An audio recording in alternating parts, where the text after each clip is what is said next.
Hello and welcome to the Sleepless Physicist. Lights are low, and you let your attention drift to the quiet geometry around you. You notice the way one wall meets the ceiling, the exactness of that right angle, the calm of edges agreeing with each other. You feel how your body eases into that certainty, how your mind softens when something fits perfectly. You are resting on invisible lattices, supported by lines that meet and promise stability. Maybe the angles of your bones remember this, the way your shoulders and hips make their own quiet architecture, holding you the way a beam holds a roof. Let that settle. You draw a slow inhale, and something in you expands, as if the room is gently growing larger. You breathe out, and space seems to soften, folding inward, like a universe relaxing after a long, bright day. You don't need to make sense of it. You only need to notice, inhale, reach, exhale, return. You are a tide with a rhythm older than clocks. Pattern, always pattern, not random, never random, always patterned. You invite your gaze to rest, or if your eyes are closed, to imagine the corner again, the square of the room, the grid that keeps you safe. You feel the weight of the blanket as a kind of geometry, a curve that shapes itself to you, a gentle parabolic cradle. You feel the arc of your spine settling into comfort, the curve of your neck aligning with the curve of your pillow. The world loves curves that carry weight with ease. Maybe your comfort is an equation solved by softness. Let the symmetry settle. You listen to your breath like a soft metronome. Inhale to a quiet count. 1, 2, 3, 4. Exhale a little longer. 1, 2, 3, 4, 5, 6. You are tracing a ratio that feels right in your chest, a simple relationship between taking in and letting go. This is your first blueprint tonight, the design of calm drawn on the drafting table of your lungs. Each breath sketches a gentle arc across the paper of your attention. You are becoming the drawing. Drift with that thought. You allow your awareness to widen to the architecture of your own form. You are a cathedral of living measures, a sequence of lengths and angles that repeat with comforting logic. Maybe the distance from your navel to the floor, compared with your full height, holds an old secret of proportion. Maybe the span from your fingertips to your wrist whispers a quiet ratio to the length of your forearm. There's a secret mathematics to your stillness, a harmony laid into you before words. You don't need to verify it tonight. You only need to feel how proportion feels like belonging. Let that settle. You trace the gentle coil of your ear with your imagination, the way it spirals inward like a path that always approaches a center without ever quite arriving. That spiral lives in seashells and cyclones, in the whirls of galaxies, and the quiet curl of fern fronds. Maybe the curve on the side of your head listens so well because it's made from the same shape that gathers waves upon waves and guides them inward. You are hearing with ancient geometry. You are hearing the room and your breath and a universe that prefers curves that grow by familiar steps. Pattern. Always pattern. You notice your hands at rest. You picture how each finger's bones scale from tip to base, each segment echoing the one before it, each joint placed where leverage sings. Maybe evolution drafted your grip like a careful architect, setting angles so tools could be held, so threads could be tied, so another hand could be gently taken. Your palm is a blueprint of purpose, a measured drawing that knows how to touch. The lines you call lifelines and heartlines might only be folds and stresses, but tonight you can let them be pathways through a private city of you, streets that lead to warmth. Breathe and let your hands feel simple and certain. You rest in the idea that geometry is not a human invention, but a discovery, like finding a river and learning its bends. You discovered right angles by noticing them. You discovered circles by tracing them. You discovered ratios because your body recognized them first, bending and reaching and resting where the numbers felt kind. Maybe the world would still be measured even if no one named a measure. Maybe every corner of your room would still be itself, proof that structure is woven into reality like threads crossed in a loom. Let that thought loosen into quiet. You return to breath, to the easy project that completes itself. Inhale, space arrives. Exhale, space rests. The inhale is the expansion of a star field, dots of light moving farther apart in a calm, inevitable drift. The exhale is a gentle gathering, not collapse as fear, but collapse as comfort.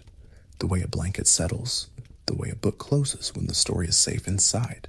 Each cycle is a plan drawn and then completed, a structure raised and then inhabited. You are architect and architecture, both the hand that draws the arc and the arch that holds. Rest in that double truth. You feel the weight of constants around you, steady as bedrock, quiet as the hush between heartbeats. You don't need their names tonight, only the reassurance that some things do not change while you sleep. The rhythm of breath is your local law, the promise kept by your body. The angle of the corner is a local law, the promise kept by your room. The way light slides across the wall is a local law, the promise kept by the steady movement of the world. Maybe the universe is a book of promises, and you are lying on a page that always reads. Here you are, held. Let that settle. You let your eyes, or your mind's eyes, trace a rectangle, then a circle inside it, then a smaller rectangle inside that circle, shapes inside shapes, comfort inside comfort. You are nesting proportions the way a song nests versus inside a chorus. You are building a simple rhythm. Breathe, notice, soften. Breathe, notice, soften. Pattern. Always pattern. Even your thoughts arrive in gentle sequences. 3 words rise, 2 words remain, 1 word rests. You are learning your own blueprint by listening to repetition that feels like home. You entertain a soft maybe.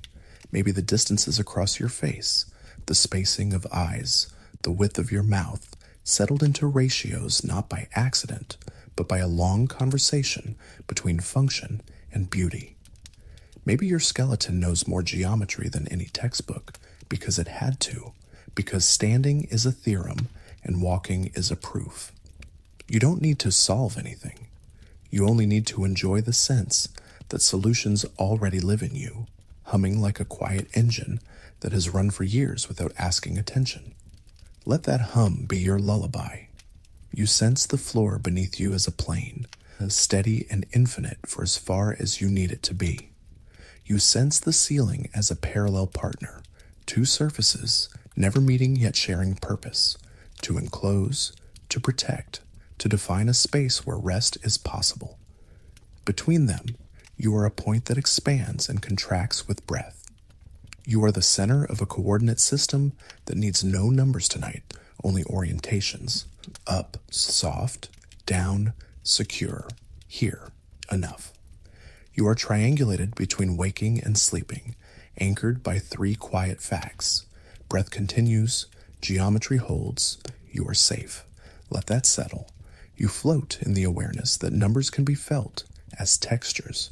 Evenness is a pair of socks that match. Oddness is a button left undone, charming and true. Ratios are sips of water in steady intervals. Angles are elbows tucked in, shoulders arranged just so. You don't have to name 90 degrees to feel how rightness feels. You don't have to recite any sequence to sense that some sequences make you calmer. Maybe mathematics is only a language for comfort that you already speak fluently with your breath and your bones. Rest in that fluency. You are here with me, the sleepless physicist, and I'm with you not to teach, but to remember with you. We remember that the room is a quiet theorem, and you are its elegant solution.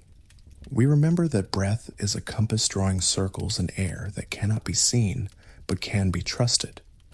We remember that architecture, real architecture, begins with listening, to load, to light, to the lives it shelters.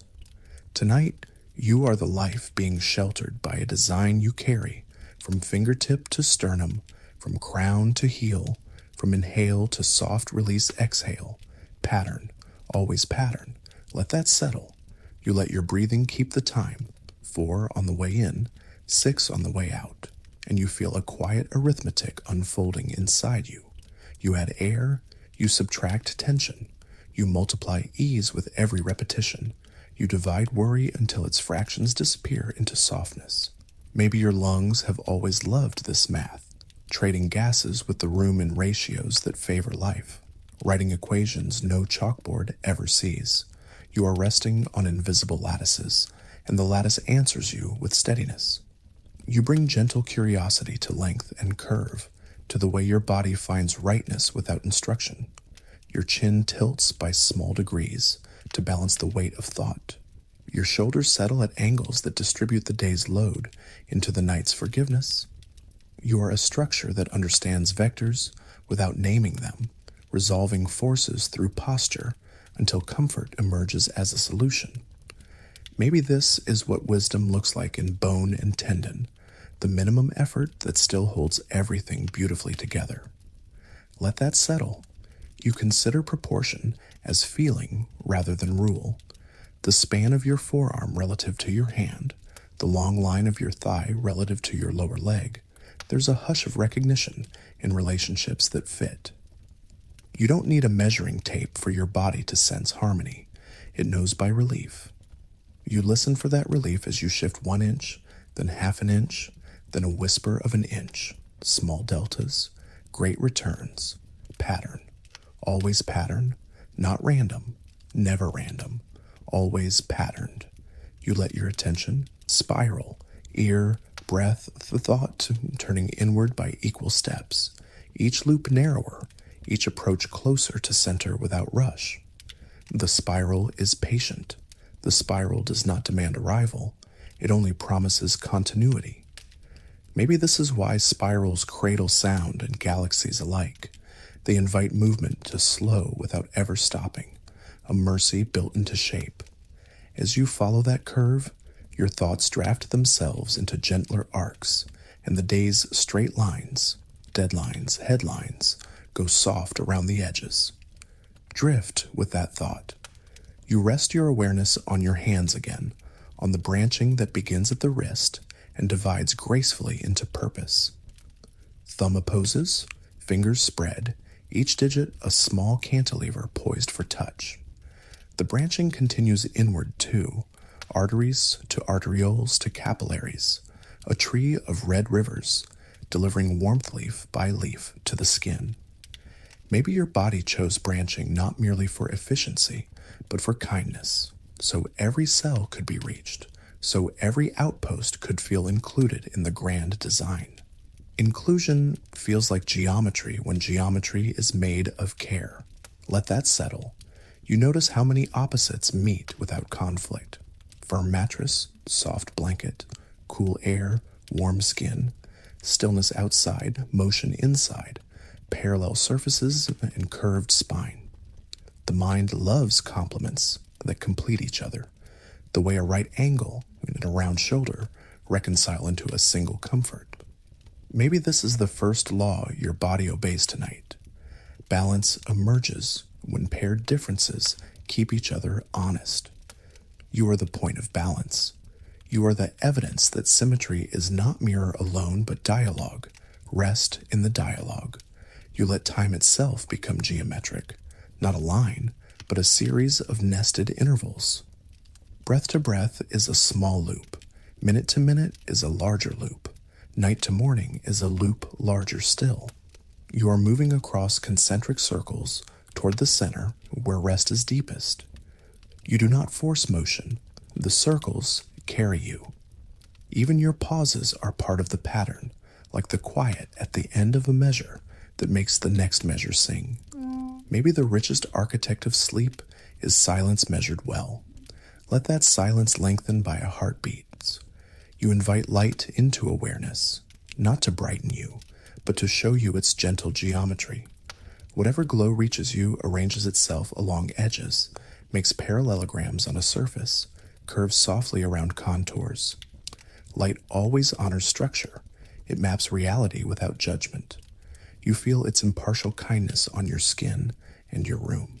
You are being mapped by a gentle surveyor who asks nothing of you but presence, pattern, always pattern.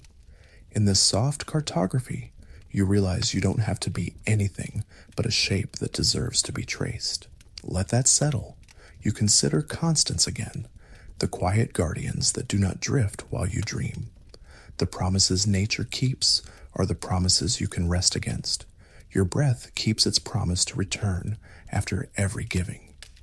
Your heart keeps its promise to drum a steady bass beneath the melody of mind. The lines of your room keep their promise to remain where they are, so you can orient even with closed eyes. Maybe you have your own constant to keep tonight, the promise to meet yourself with gentleness. You keep it now. You keep it again. You keep it as long as you need. You let language become softer, more structural. Words arrive as beams and arches instead of labels, supporting, connecting, curving toward coherence. You speak inside yourself in short phrases that carry. Here. Safe. Held. Sumustu. You repeat until repetition becomes relief. You are building a lullaby from simple pieces, an architecture of reassurance assembled in place. Maybe this is all a blueprint ever needs. A few sure lines, a door that opens, a roof that listens to rain. Your roof is the sky inside your chest. Your door is your exhale. Step through, and everything widens. You feel the hidden motif playing under everything, the way a foundation hums beneath a house. Hidden symmetries in your face, hidden constants in your blood, hidden ratios in the way you reach for comfort. Hidden does not mean absent. Hidden means intimate, so close you stop seeing it until you decide to notice again. Tonight, you notice. You notice that noticing is a gentle power.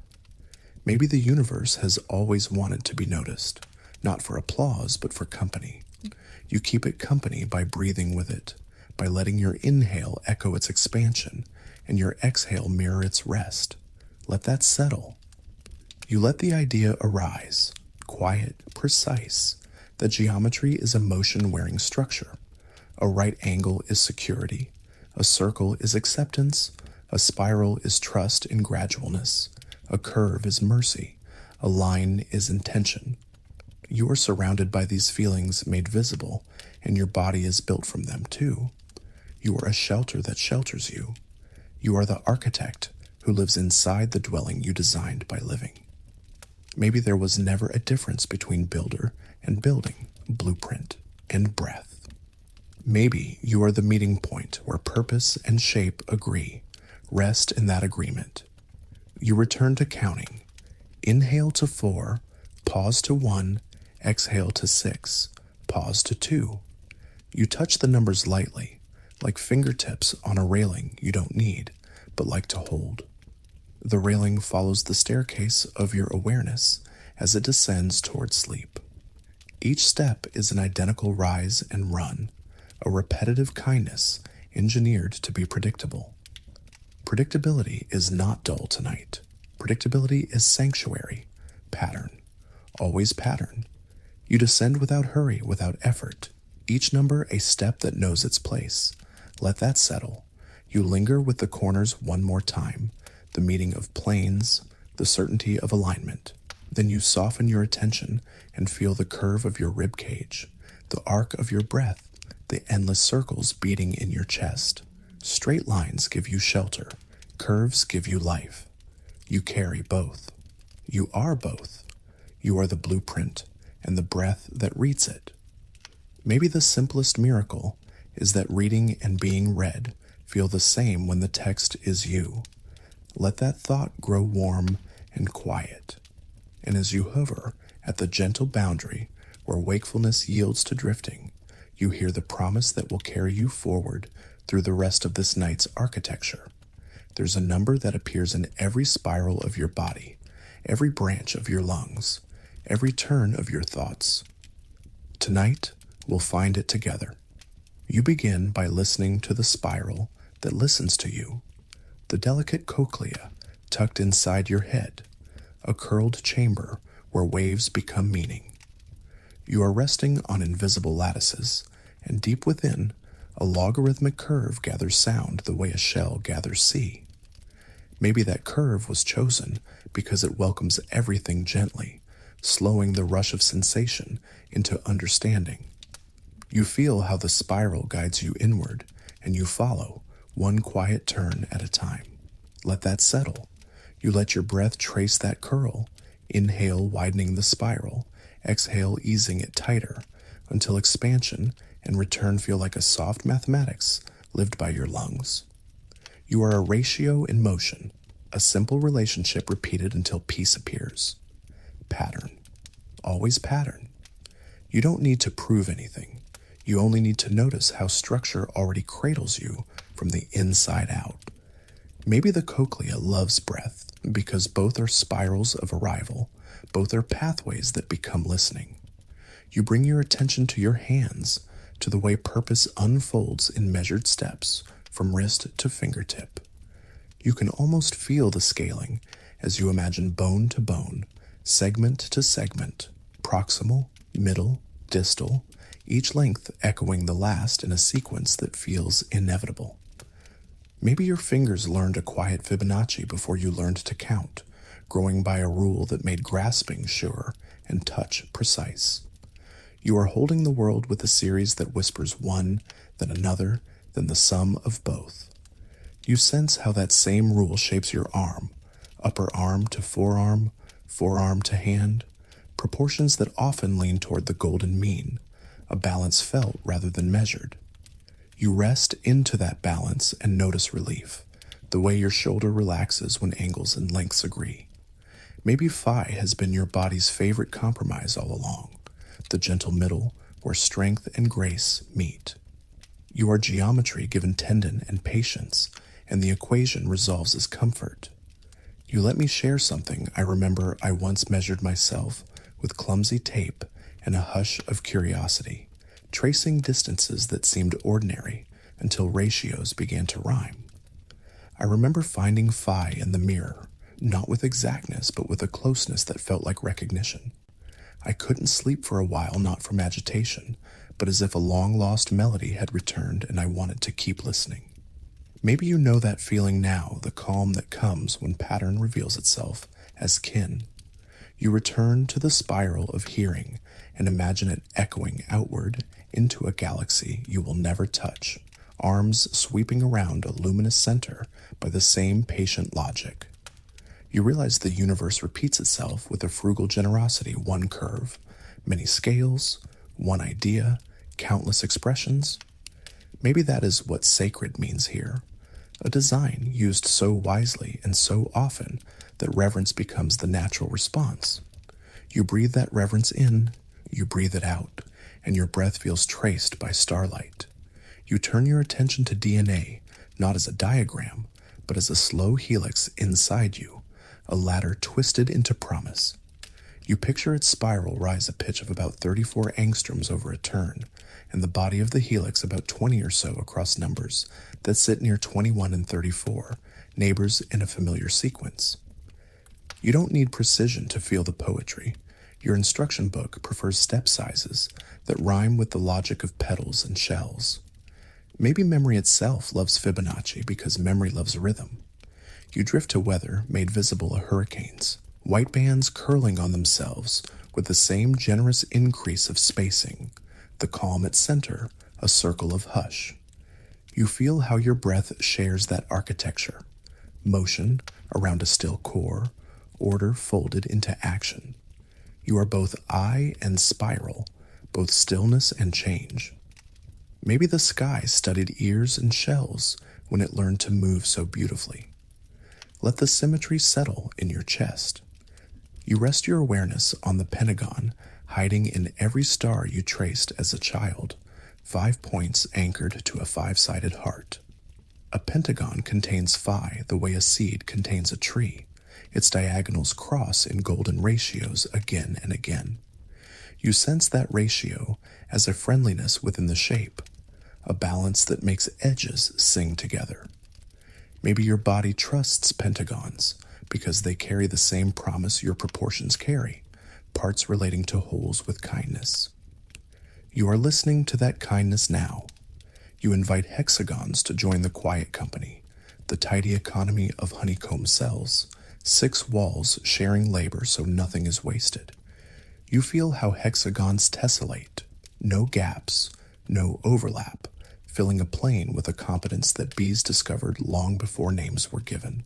Maybe your breath builds a honeycomb of moments tonight, each cell a little room of rest, sharing walls so calm can spread without effort. You settle into your cell gladly, knowing the pattern holds you. You widen again to a storm far away, a hexagon at a planet's pole, a 6-sided wind writing an unexpected letter across a gaseous sky. You notice that even chaos can find a shape when conditions agree, that order is not the enemy of wildness, but its quiet frame. Maybe the universe likes to surprise with familiar forms in unfamiliar places, as if to say, you are welcome here, you have seen this before. You breathe easier in places that feel known, even when they are distant. You let the golden ratio move from shapes into time. You imagine dividing your long exhale so that the moment you pause arrives at the golden point, most of the breath released, a tender remainder held, then surrendered. Inhale to 5, exhale to 8, inhale to 8, exhale to 13, numbers stepping like stones across a shallow river. Maybe your nervous system recognizes these steps and softens because they ask less than perfect regularity and more than aimless drift. You follow them because following is easy. You feel how sacred geometry becomes a phrase not of rules, but of intimacy, a way to name patterns that meet you where you are. You trace a pentagon on the inside of your palm with thought alone. You rest a hexagon gently over your heart as if it were a lattice for warmth. You let a spiral curl from your navel outwards, mapping tenderness across your torso like a low tide. Maybe geometry is simply the body's way of smiling. You allow that smile to spread without hurry. You notice that coincidence grows shy in the presence of repetition. When ratios recur across ear and hand, and helix and storm, the word again begins to hum, and you feel belonging awaken. You are not imposing order. You are recognizing kinship. Maybe your own beauty is a side effect of this kinship, the way faces tend toward proportions that others interpret as calm, because those proportions keep showing up in places that work. You don't need a mirror. You only need to feel the calm. You return to breath as to a gentle refrain. Inhale to a quiet count. Exhale a little longer, like a spiral releasing tension with every outward turn. You sense how each cycle stacks on the last, a Fibonacci of comfort where the next layer includes the ones before. One becomes 2, calm becomes calmer than calmest. Pattern, always pattern, not random, never random, always patterned. Maybe this is the simplest secret of sequences. Add what you have to what you are, and rest in the sum.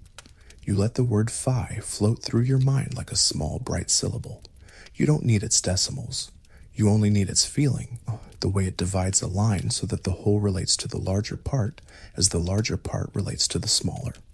You imagine your night dividing like that, most of it given to sleep, a golden portion to drifting, a slender remainder to waking with softness.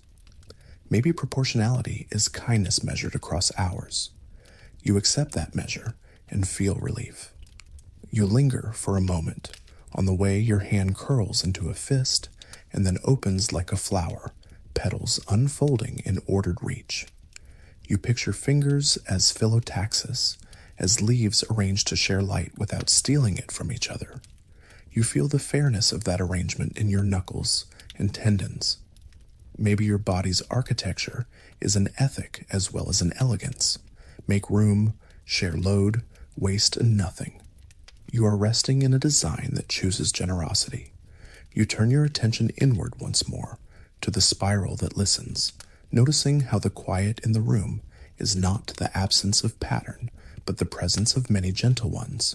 Your breath, your pulse, the hush that gathers at edges.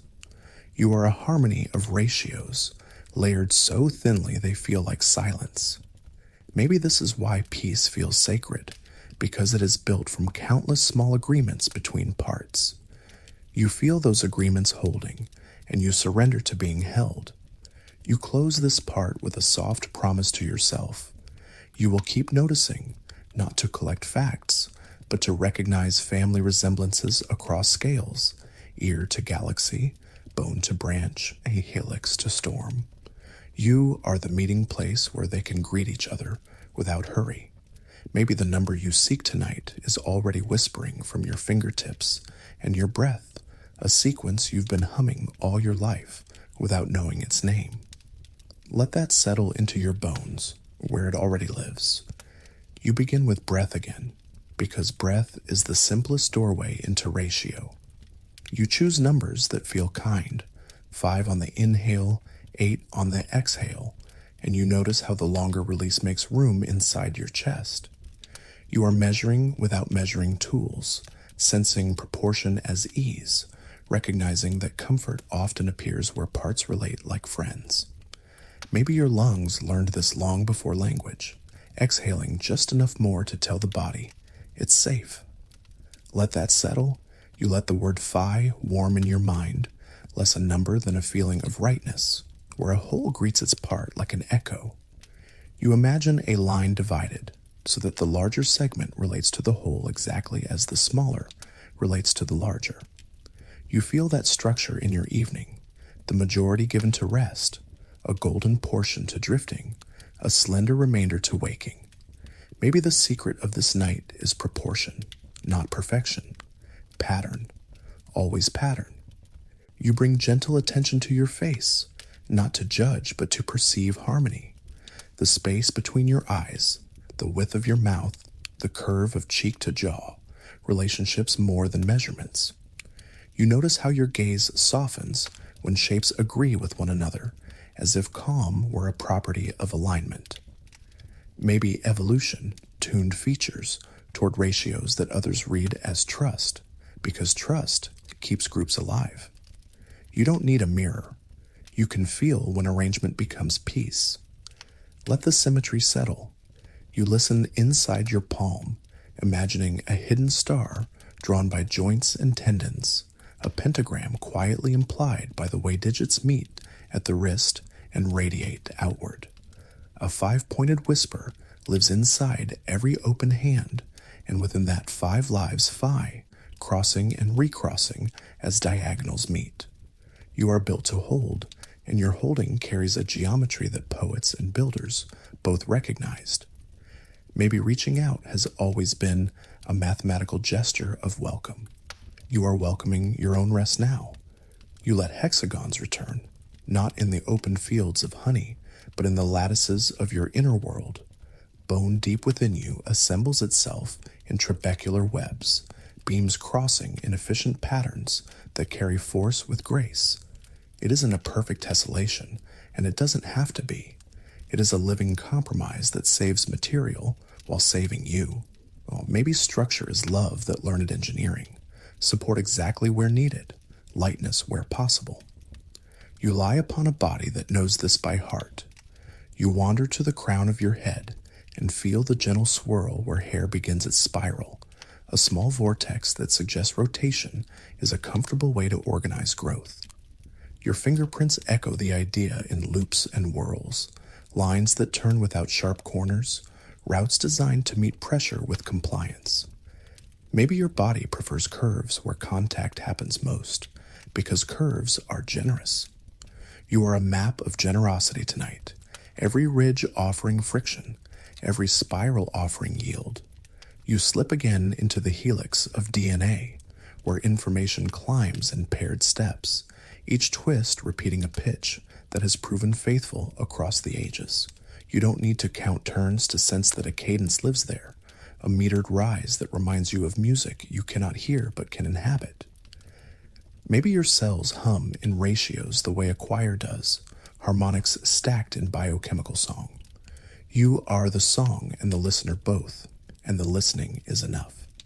You think of plants arranging leaves around stems so each finds light, phyllotaxis, a word you don't need to remember to feel.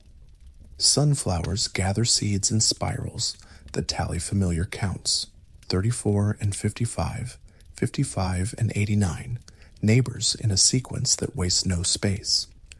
You breathe and realize that conservation is kind. Maybe your thoughts can arrange themselves tonight with the same mercy. No crowding, no shadowing, each idea getting light before drifting away. Let that arrangement happen without effort. You recall a memory that isn't urgent, just tender. The first time you sat with a sunflower long enough to notice two families of spirals curling in opposite directions, a quiet duality that made the center look both still and busy. You felt pleased without knowing why, then later learned the counts and felt that pleasure deepen into recognition. I remember that too. I remember counting softly, losing track, smiling at the losing. Maybe recognition is more restful than certainty. You rest in recognition now. You expand to geometry in 3 dimensions, where phi weaves itself through solids you can't see but can imagine. A dodecahedron with 12 pentagonal faces, and a cosahedron with 20 triangles, dual partners that trade edges and share secrets, each carrying the golden mean in its proportions. You don't need to hold these shapes to feel their presence as archetypes of completion and flow. Maybe somewhere in your neural architecture, networks form and reform in patterns that love these balances. You are a moving polyhedron of thought, rounding toward calm. You turn your attention to timing again, to the small architecture of a single breath. You try a gentle ratio. Inhale to 5, rest for 3, exhale to 8, rest for 5. You notice how these numbers belong to a family that adds itself forward, one term born from the last 2. You are adding ease to ease. If the counts feel too long, you scale them down, keeping the relationships, letting mathematics be servant to comfort. Maybe that's the point. Rules that bend toward you are the only rules worth keeping. Pattern, always pattern. You let sacred mean used everywhere. You feel pentagons in flowers, hexagons in snow, spirals in storms, and all of them mirrored in you, not identically, but resonantly. You are a resonance instrument tonight, chambers and strings that respond when shape calls your name. Maybe reverence is simply recognition with gratitude. You recognize the patterns. You feel grateful they chose to live in you. You notice how coincidences thin out when purpose enters the room. Nature chooses forms that solve problems, pack efficiently, distribute stress, gather light, move fluid. Those choices repeat across scales because the problems repeat across scales. You are made of solutions refined by time. Maybe that is why your body feels trustworthy when you pay attention to it. It is carrying a wisdom that predates your worries. You listen, and the listening loosens the knots you do not need. You place a quiet hand on your chest, physically or in imagination, and greet the asymmetry there with love. Your heart sits left of center. Your lungs are not mirror twins. Your liver and stomach negotiate their own compact. Even in symmetry, difference has a say. Maybe phi lives most beautifully where exactness would be brittle and flexibility can sing. You are a living golden mean, adaptable, reliable, forgiving. You allow the open secret to speak, the number that appears in spirals and seeds, in storms and shells, in cochlea and galaxies, is not a spell to master, but a friend to feel. It's the way addition turns into growth, the way part and whole shake hands, the way nature whispers, "This works." You do not have to memorize anything. You are already memorized by it. Let that settle into your bones, where it already lives. You drift now between micro and macro with no need to travel. Your inner ear and distant galaxies share a curve. Your fingers and a pine cone share a count. Your breath and a nautilus share a patience. Maybe the universe economizes on beauty, reusing what is elegant because elegance is efficient. You inhale that elegance. You exhale its afterglow. Not random, never random, always patterned. You finish this part with a promise as soft as silk. Whenever you feel lost, you will look for the friendly ratios, the recurring counts, the curves that slow your thoughts without stopping them. You will trace a small spiral from the center of your chest outward until calm returns. You will divide your attention like a golden line, most to rest, a generous portion to wonder, a slender remainder to what must be done. And you will remember that the number you've been seeking is already turning within you, again and again, like breath. Moonlight finds you where you are, arriving like a patient visitor who knows the way. It moves through the room the way a gentle thought moves through your mind, quiet, persistent, respectful of edges. Thin bands of silver gather wherever something offers a boundary, and the spaces between those bands rest in shadow that feels like a deeper kind of breath. You don't have to look for a pattern. The pattern looks for you. It slips between blinds and lays itself down in measured stripes, each one a promise that light follows rules even when it feels like a dream. Maybe that's why you soften under it, because it tells you that even the night is orderly and kind. Let that settle. You imagine the moon as a patient mirror, not shining by itself, but returning sunlight softened by distance, smoothed by dust and stone. Light leaves the sun in a great unwinding sphere, spreading equally in all directions, becoming gentler with every expansion. The farther it travels, the more the same bright gift must be shared among more space. As the sphere grows, the glow on each patch of it grows fainter. You don't need the numbers to feel the principle. Double the distance, and the glow quiets by more than you expect. A softening that feels like a lullaby written into space itself. Pattern. Always pattern. You test the idea with something close. Imagine a candle 2 arm lengths away. You step back, and the warmth on your skin falls away more quickly than your feet are moving.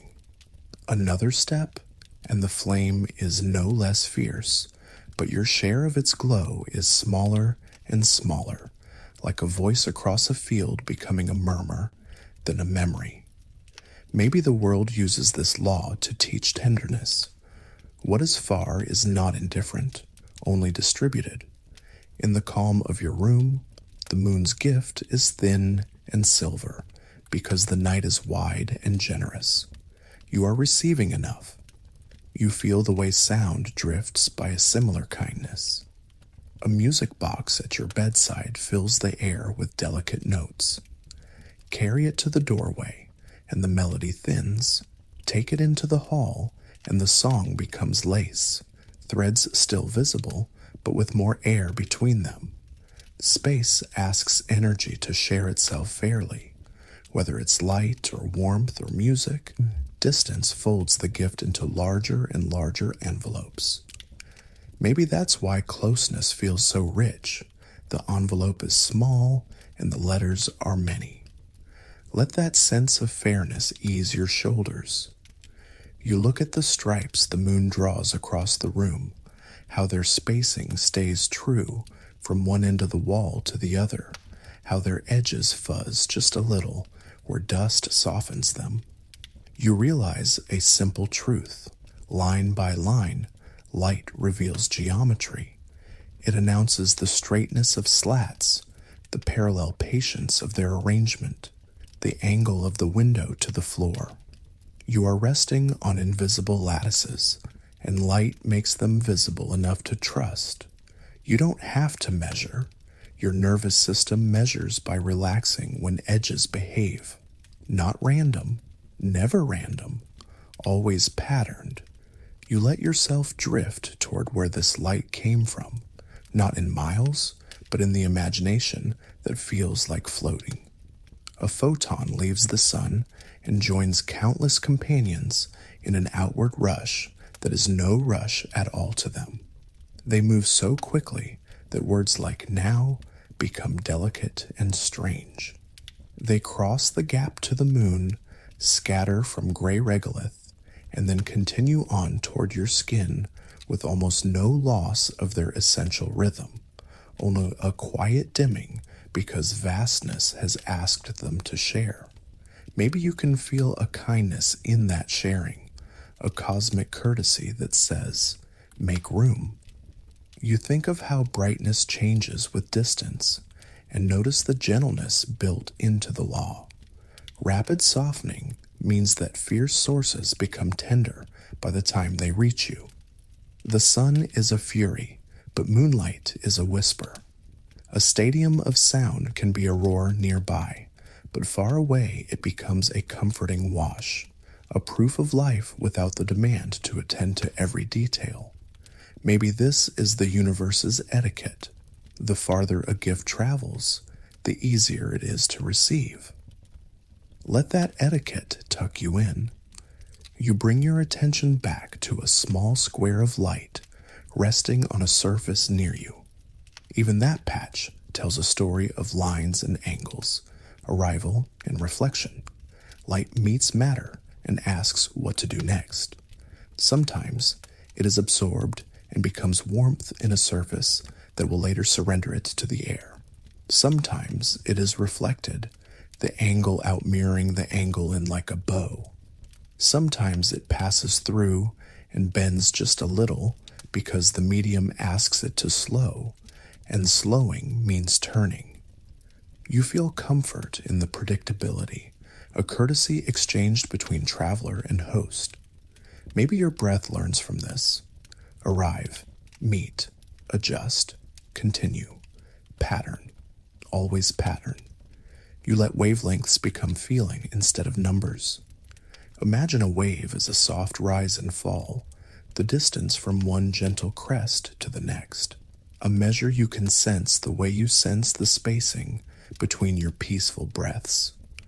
Longer waves bring a hush, shorter waves bring a finer grain of brightness. Moonlight touches your skin as a blend of many such pulses, most of the colors balanced into a pale that speaks of reflection rather than self-fire. You don't need to name violet or red to know you are being bathed in a spectrum that learned to whisper. Let that whisper smooth your brow. You hold an everyday kindness in mind. When a door is cracked and a bright room beyond sends a sheet of light into darkness, the rectangle on your floor is a letter written by an opening. The moon does this too, writing shapes from the architecture it meets. You are reading a quiet alphabet. Lines mean slats, grids mean screens, small ovals mean round holes. The script is exact and forgiving all at once. Maybe you love reading because light taught you first, edges making meaning before letters ever did. You relax into that primordial literacy.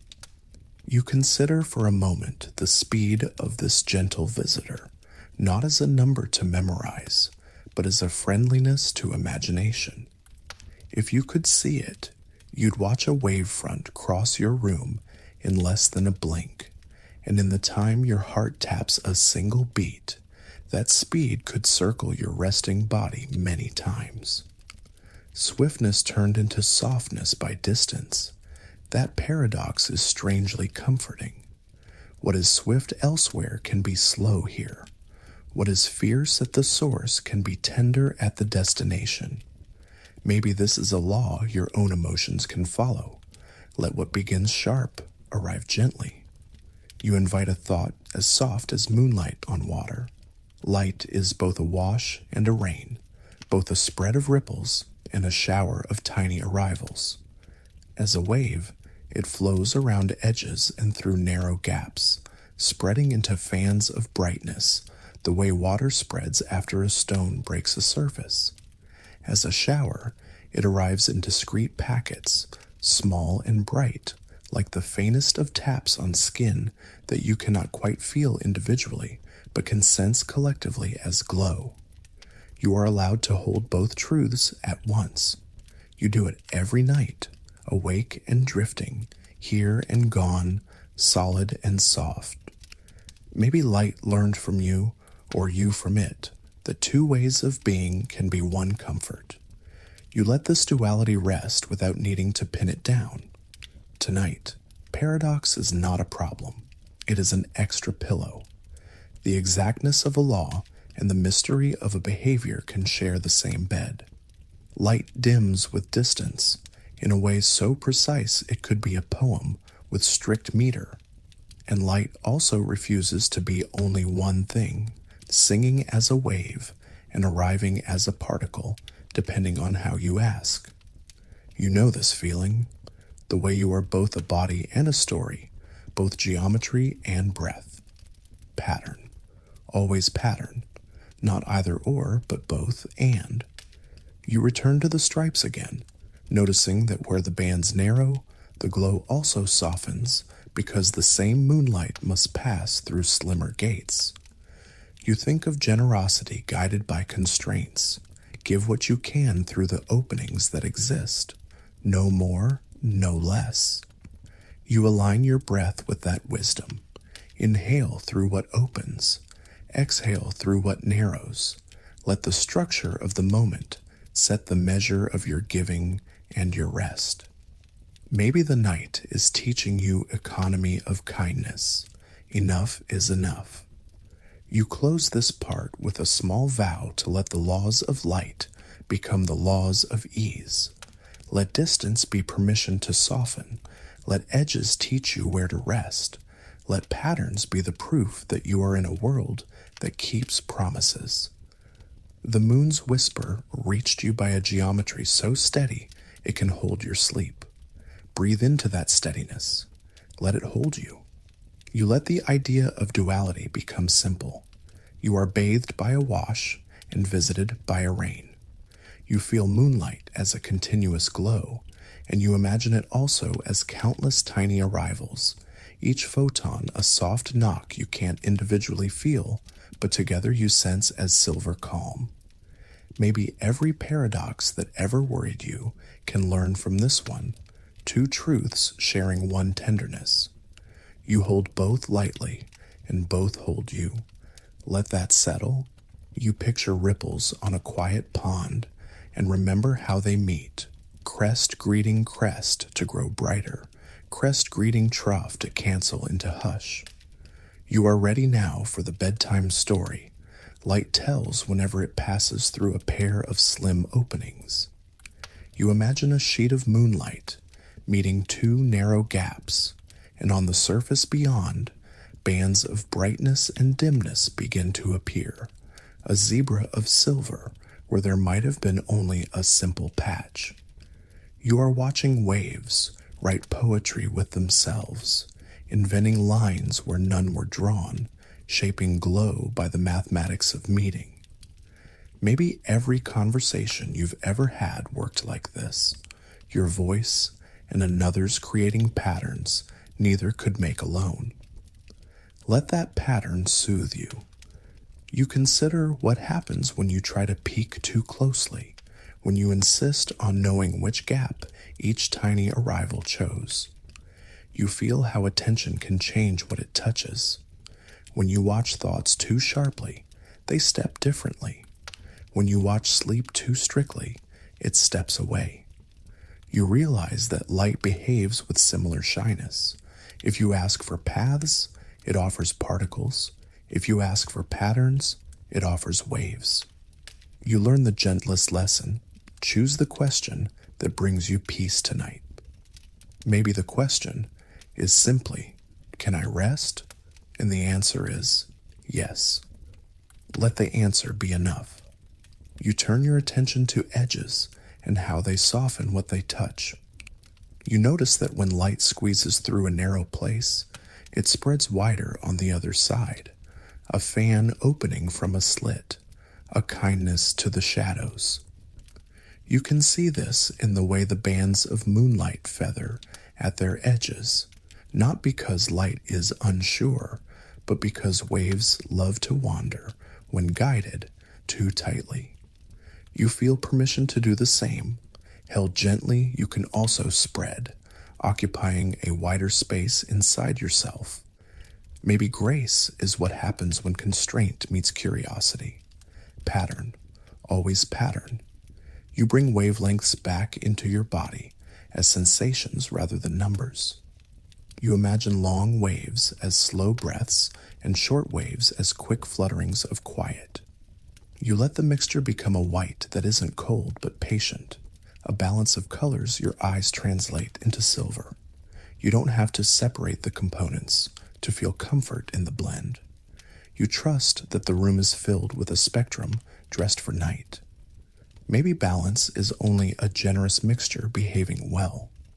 You remember a small, bright fact, stated as softness? Light is fast enough to circle your sleeping form 7 times in a second. You smile at the image, not because your body demands such speed, but because speed can be kind when distance has gentled it, when reflection has cooled it. You notice how your own quick thoughts can become soft when they travel through the cool of breath and the filter of attention. Maybe all swiftness can be safened by the right path. Let that path hold you now. You imagine photons touching your skin, each a tiny delivery of energy too slight to feel alone, but together building the faintest warmth and almost there glow. You are ashore where light lands and chooses its next fate. Bounce away, become heat, pass through, and bend. You don't need to choose for it. You only need to allow. You allow breath to do the same, arrive, change, depart, with no interference except kindness. Maybe permission is the softest physics. You return to the lullaby of distance. You imagine holding a small light near your palm, then twice as far, then twice again. You feel how its touch fades, in a way your body can predict, even if you don't say the fraction out loud. You know the law by how natural it feels. Twice the distance, a quarter the brightness. Twice again, a 16th. You are relieved that the world is rule-abiding where it counts. Maybe your worries can follow this rule too, sent farther out until their intensity becomes a manageable hush. You send them outward now. You think of reflection as a conversation in angles. Your skin, or the tabletop, listens and responds at the same lean that light arrives. You sense how the architecture of your room becomes a map of replies, each surface answering the moon with its own brightness, its own texture. You are surrounded by agreements, as predictable, polite, and precise. Maybe predictability is mercy disguised as math. You thank it silently. You consider refraction, the way light slows in glass or water and bends as it enters and leaves, like a guest turning to greet a doorway. You imagine the moon's glow slipping through a pane, stepping carefully to adjust, then returning to its swift stride as it exits. You feel how you do this each night, slow as you cross the threshold into rest, turn toward comfort, then move easily once you're inside. Maybe thresholds are where laws become invitations. You accept the invitation and step through. You let scattering have its moment, the way the atmosphere tints and tempers sunlight, turning it blue by day and silver by night when only a reflection reaches you. You are bathed in a gentled echo, a melody played through a softer instrument. You prefer it now, not because direct brightness is wrong, but because this hour needs a different key. You choose the octave that fits the night. Maybe the universe is an orchestra that never runs out of instruments, always finding the one that helps you rest. You follow the idea of interference into kindness again, seeing how waves of thought can meet in you. Worry crest meeting calm crest to grow briefly louder, worry crest meeting calm trough to vanish into a moment of real quiet. You realize you can seed the quiet by choosing which waves to invite. You invite breath, you invite gratitude, you invite the simple noticing of light on a wall. You let other waves pass without rehearsal. Maybe mastery is only this, curating what meets. Pattern. Always pattern.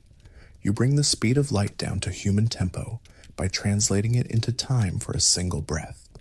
Inhale and imagine a thin sheet of brightness crossing the earth many times. Exhale and imagine it doing so again.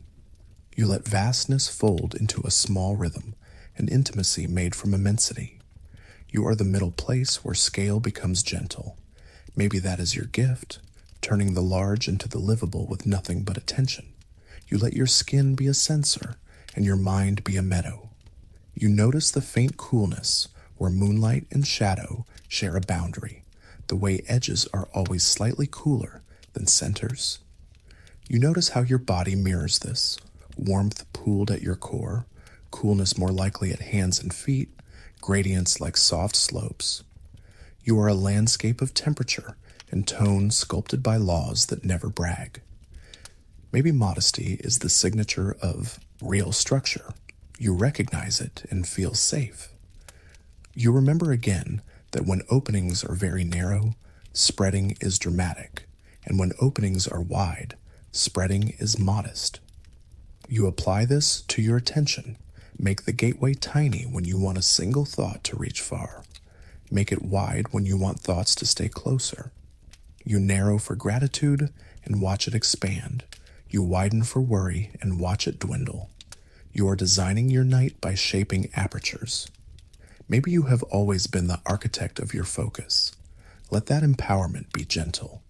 You allow the mathematics to fade into sensation, the way equations fade into music once an instrument begins to play.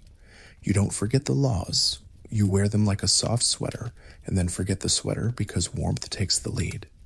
You recline deeper into the knowledge that the moon's silver is honest, the shadows are faithful, the patterns are promises kept. You are the beneficiary of a universe that behaves.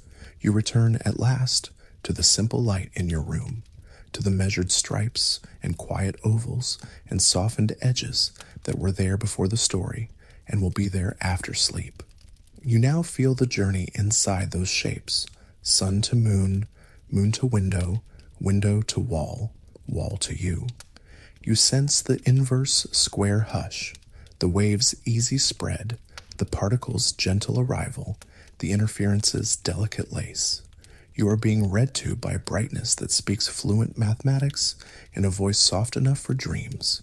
Maybe everything complicated becomes simple at the right volume.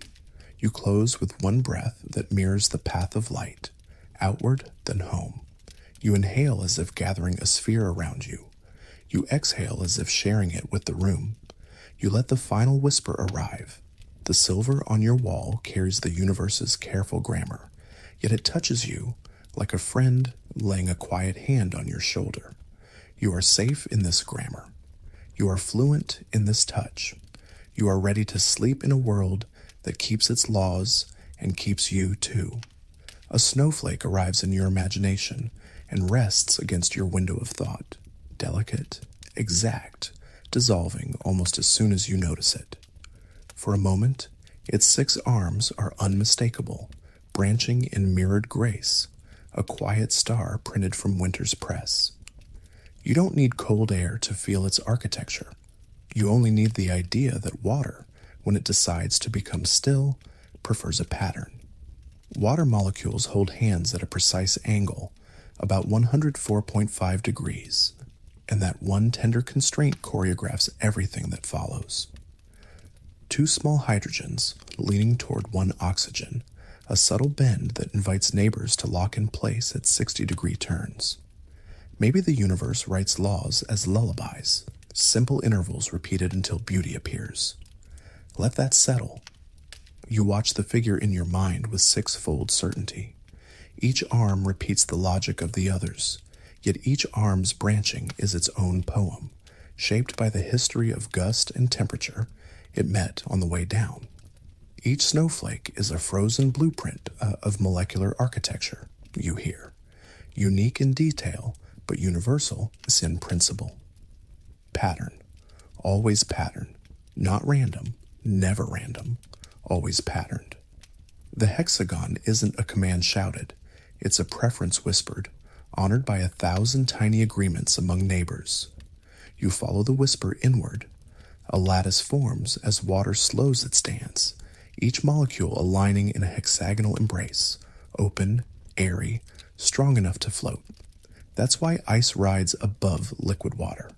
The hexagon makes room, and room is buoyant. Maybe your breath learns from this. Inhale, and your inner water keeps moving. Exhale, and some motions settle into order, a soft crystallization that supports you from within. You don't freeze, you arrange. Each exhale is an arrangement. The 6 arms of the imagined flake begin to branch in your awareness, replicating angles that feel inevitable. Side branches shoot off at regular points because geometry allows them and temperature favors them. You can feel a fairness to it, the way a rule applied locally creates coherence globally. You don't need to memorize the sequence of branching. You only need to sense that simplicity can generate intricacy without ever losing itself. Maybe the most generous structures arise from the fewest promises kept perfectly. You step from snow to salt, still in the quiet inner world, and taste the idea of cubic order on your tongue. Sodium and chlorine settle into a grid of alternating presence, each ion surrounded by 6 opposites in a tidy array. Hallet is a city of cubes, every street crossing at right angles, every intersection predictable. The predictability is not dull. It is nourishment, flavor delivered by structure.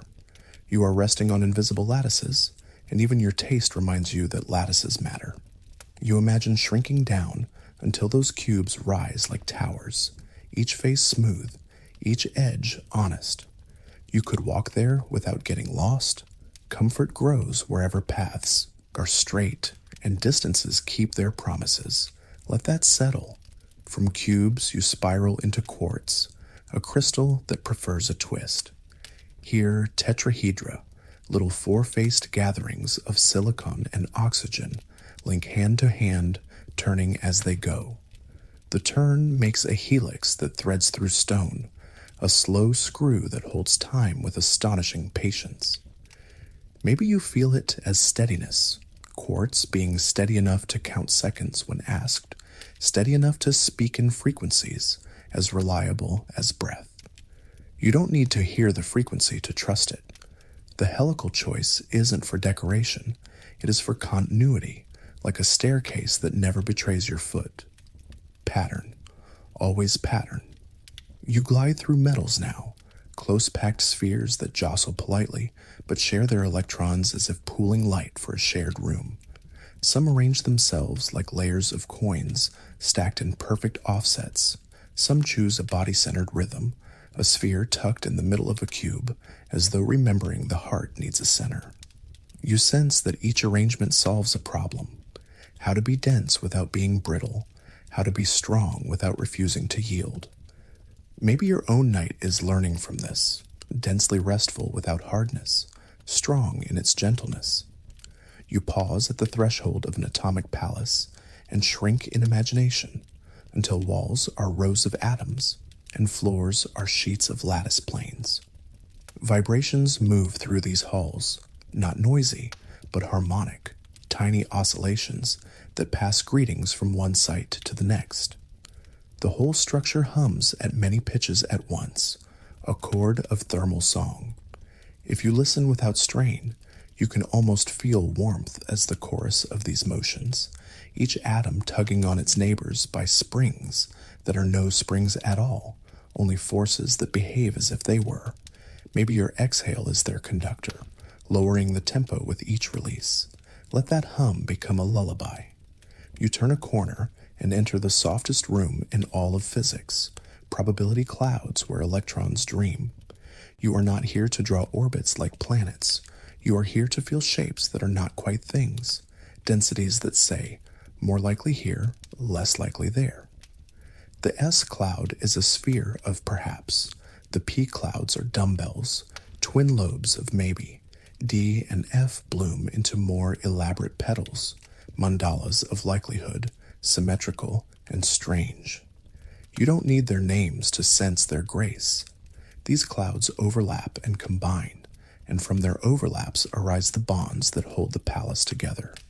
Maybe your thoughts are like this, probabilities finding each other, combining into certainties for just long enough to matter, then softening back into possibility. You notice how color depends on these shapes and their spacings. Gems borrow hues from the way electrons can be nudged from one possibility to another. A little energy enters and an electron leaps. A little energy leaves and color appears. Green in one lattice, red in another. Differences determined by geometry set small rooms for electrons to visit. You feel a kindness here, beauty arriving not by accident, but by the way shapes invite movement. Maybe your mood is like a gem tonight, its tone set by the spacing of your inner rooms. You widen them with breath, and warmer colors come. You feel, too, how metals conduct, not by a single electron darting along a wire like a lone messenger, but by a shared sea of readiness, states so near each other that a nudge becomes a flow.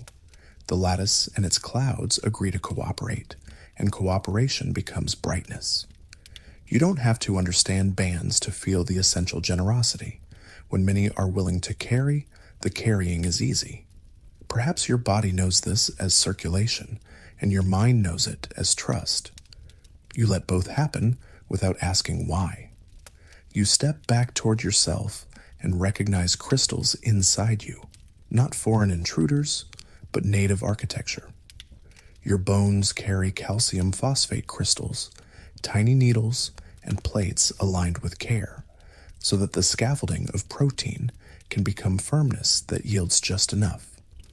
Hydroxyapatite is its mineral name, but you don't need the syllables to honor the miracle.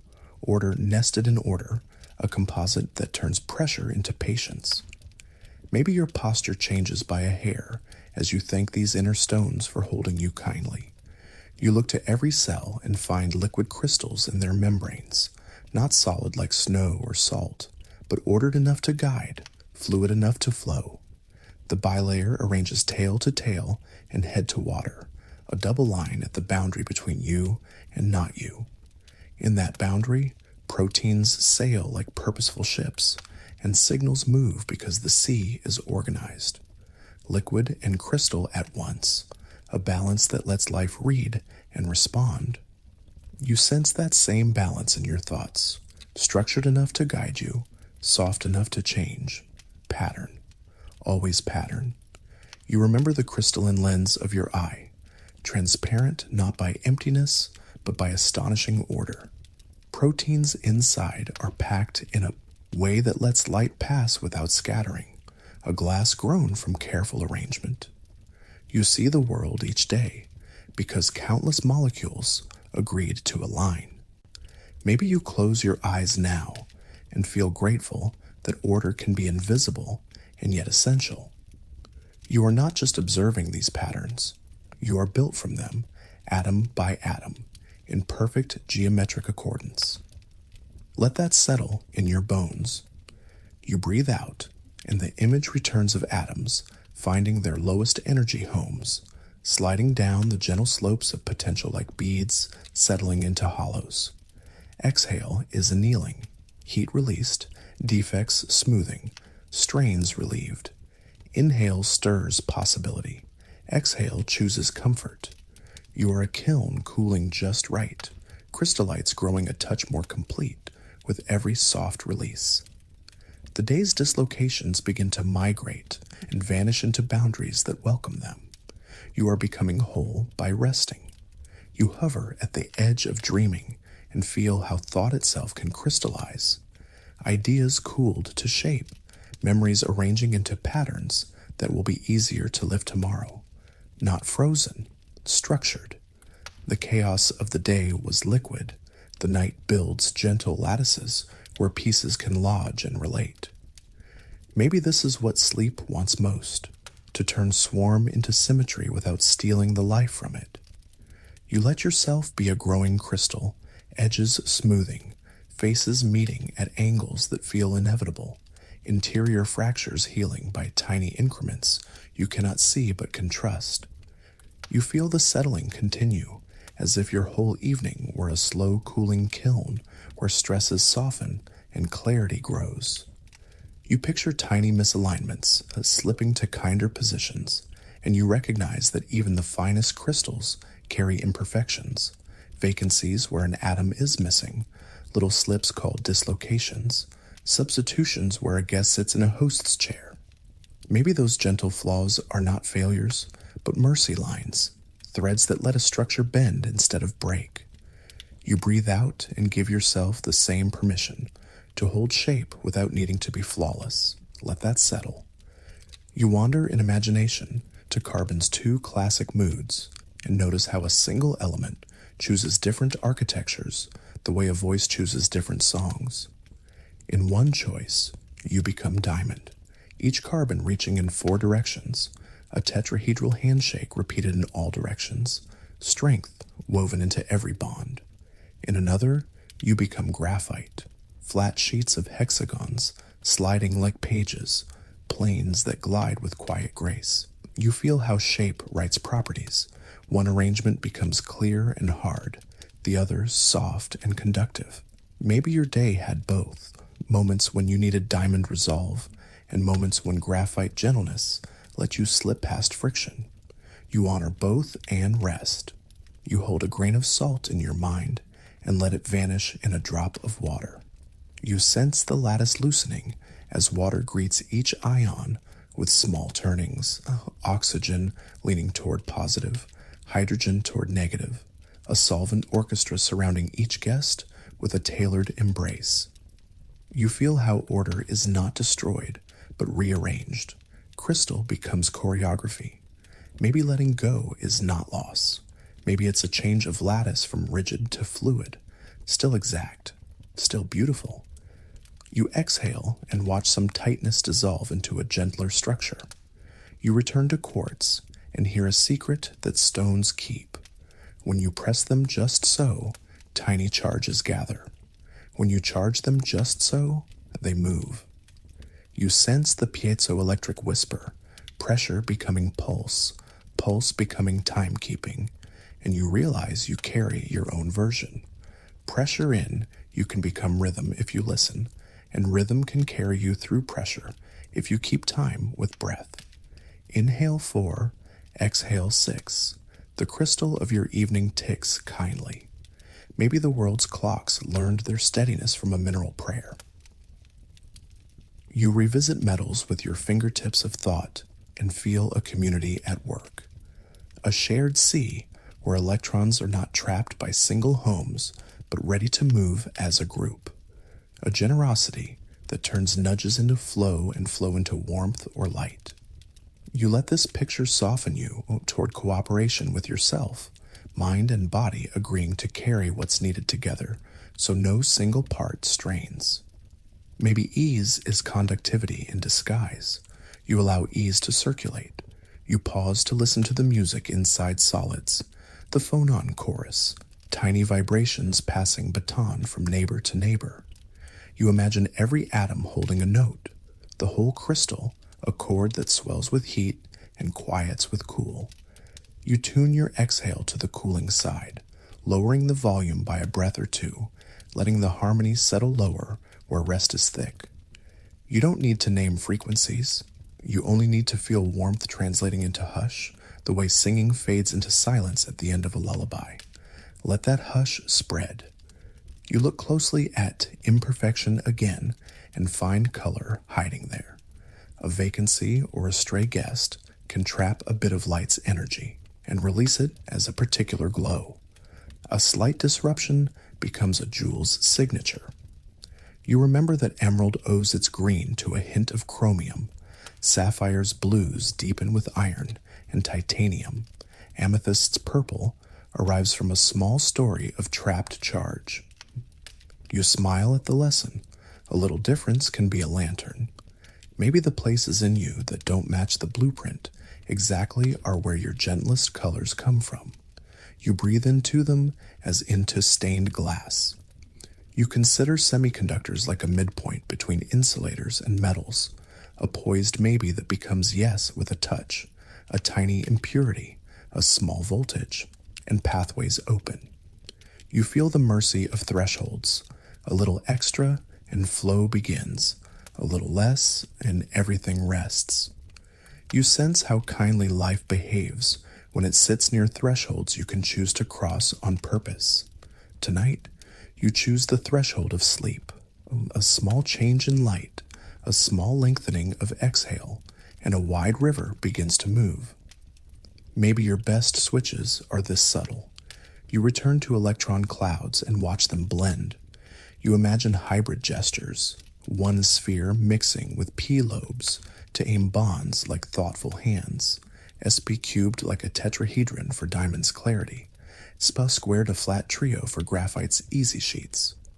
You realize that the way parts combine sets the stage for everything else: strength, softness, shine.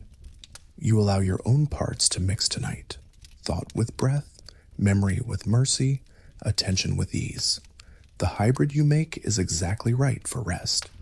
You step back into your body and greet crystals you carry without seeing. In your inner ear, tiny stones, otoconia, settle on delicate membranes and tell you which way is down. You tilt your head and balance nose, because calcium carbonate grains have weight and wisdom. You thank those quiet grains for every steady step you have ever taken, for every gentle correction that kept you from falling. You let their steadiness teach your thoughts to settle too. Maybe balance is only listening to the small weights placed exactly where they can help. You meet enamel next, the hardest surface you own, where hydroxyapatite rods stand in close ranks, angled and interlocked to resist the daily work of living. You feel respect for a structure so orderly that it shines under magnification, a comb of crystalline columns grown from the careful choreography of cells.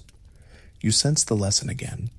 Cooperation across scales, proteins guiding minerals, shape guiding function, build something enduring. You let this remind you that rest, too, is built. Small choices, repeated gently, become a fortress of calm. You bring your attention to collagen's quiet patterns, triple helices braided into fibrils with regular banding, a rhythm of spacing that lets bone's crystals find orientation. You don't need the numbers to feel the music.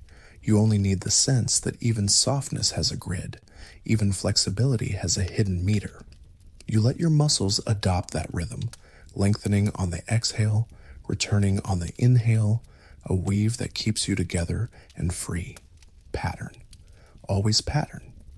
You return to membranes and feel the liquid crystal truth of them again, organized but mobile, a phase that responds to temperature and composition with graceful shifts.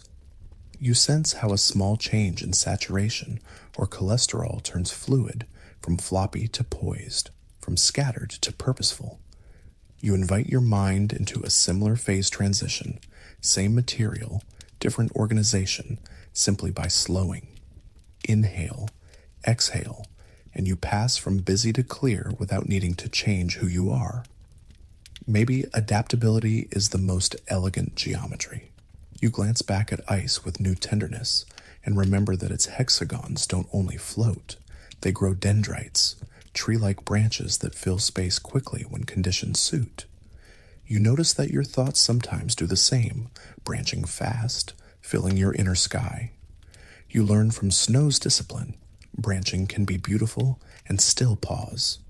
Tonight, each branch ends in a rounded tip, not a spear. You choose conditions for gentle growth: dimmer light, slower breath, warmer covers. The storm becomes snowfall. The snowfall becomes quiet. You let imperfections reappear one last time, but now as guides. A dislocation can help a crystal shape itself under stress. A grain boundary can stop a crack from running. You sense how boundaries in you, between work and rest, between rumination and reflection, are not walls but safety lines. You place a soft boundary now. This hour is for annealing, not analysis. You feel relief arrive like atoms slipping into easier places. You listen to the lattice vibrations fade toward ground states as your exhale lengthens. You imagine energy steps like shallow stairs, and with every breath you descend one. No rush, no leap, only the courtesy of gravity within. You sense electrons choosing lower shelves when given time, releasing small glows to the dark that needn't be seen to be believed. You let your mind do the same. Set down its higher perches, settle into quieter levels. Maybe this is what good night really means. Good grounding. You gather the whole gallery now. Snow's hexagon, salt's cube, quartz's twist, metals packing, clouded orbitals, singing stones, inner crystals, and you notice how none of it feels cold anymore. The microscopic is not distant. It is intimate. You are the palace and the visitor, the vibration and the hush, the rule and its gentle exception. With each exhale, atoms in your imagination find their places. With each inhale, the palace welcomes another possibility and then invites it to rest. Pattern. Always pattern. Not random. Never random. Always patterned. You finish with a soft understanding that sleep is a kind of crystallization, not a freezing, but a settling. Chaos of the day aligning into something that can carry you tomorrow. You do not force it. You let the lattice grow at its own rate. Faces appearing at angles that make sense without being planned. You feel the last small dislocations of worry drift to the edges and vanish into boundaries where they can do no harm. You breathe once more, and thought becomes a clear facet catching the dimmest light. You breathe again, and the facet turns into smooth darkness, strong and kind. You let yourself drift into a gravity that does not pull but welcomes, and the room around you loosens until only motion remains. Quiet motion, measured and sure. Planets trace their long ovals, faithful ellipses that return exactly as promised, each path held by a single, bright focus. Maybe you feel that focus inside your chest, a small, steady center around which your thoughts can travel. Kepler found this order in the sky, and your body recognizes it tonight as comfort, the assurance that a path can curve and still be certain, not random, never random, always patterned. Let that settle. You notice how speed becomes etiquette in an ellipse. The closer a planet draws to its warming star, the quicker it moves. The farther it wanders, the more gently it glides. Equal areas in equal times, a law that sounds like music even when spoken softly. You feel the tempo in your own breath, faster near the bright edge of a thought, slower in the wide reaches between. Nothing is forced. Time is divided fairly. A planet does not hurry at aphelion. It does not dawdle at perihelion. It simply keeps the rhythm that geometry gives. Maybe your evening can, too, quick where closeness asks it, unhurried where distance allows. Pattern. Always pattern. You sense another promise beneath the first, a proportional lullaby. The farther a world lives from its star, the longer its year, and not just longer, but longer by a rule. Periods squared, distances cubed, a relationship that makes the cosmos legible. You don't have to balance the exponents to feel the mercy of a rule that repeats without exception. Laws like this are the scaffolds under the symphony, the steady bass that lets melody float. Your breath is that bass now. Inhale 4, exhale 6, and let the tempo carry you. You turn your attention to a smaller stage with large lessons. The moons of Jupiter, bodies bright enough to be small planets, dancers who have learned to share a rhythm. Io moves quickly, Europa follows at half that pace, and farther out, Ganymede at half again. 4 to 2 to 1, a chord that tunes the Jovian night. With every 2 laps of Europa, Io has circled 4 times. When Ganymede completes a single circuit, Europa has finished 2. The resonance keeps time and keeps the dancers aligned, preventing chaos by repeating a gentle insistence: return here, return together. Maybe your heart knows the same logic. 2 beats for this, 1 beat for that. Ratios that hold you steady without needing your permission. You listen with your whole body to how such ratios sound when translated into tone. A note doubled becomes its octave, 2 to 1. A note pressed to 3 halves becomes a perfect fifth, 3 to 2. These are not rules imposed from outside. They are friendships that numbers discover with one another. The sky makes similar friendships in its periods and distances. Mars turns with a certain slowness, Jupiter with another, and between them, a near fifth hums, a closeness to 3 to 2 that the ear would recognize if the planets could sing in the air. Maybe they do sing in the field of your attention, vibrating as breath-length tones whose relationships soothe even when inaudible. Let that recognition spread. You think of Earth and Venus weaving a pattern over years, returns that sketch a soft pentagram in the tapestry of the inner system. The counts are friendly to your memory.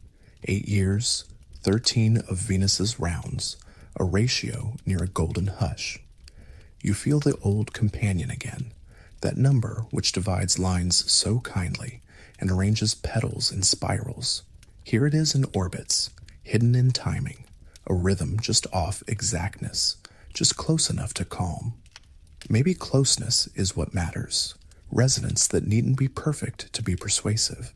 You let the phrase music of the spheres rise and fall without the weight of argument. It is not a claim that planets pluck strings.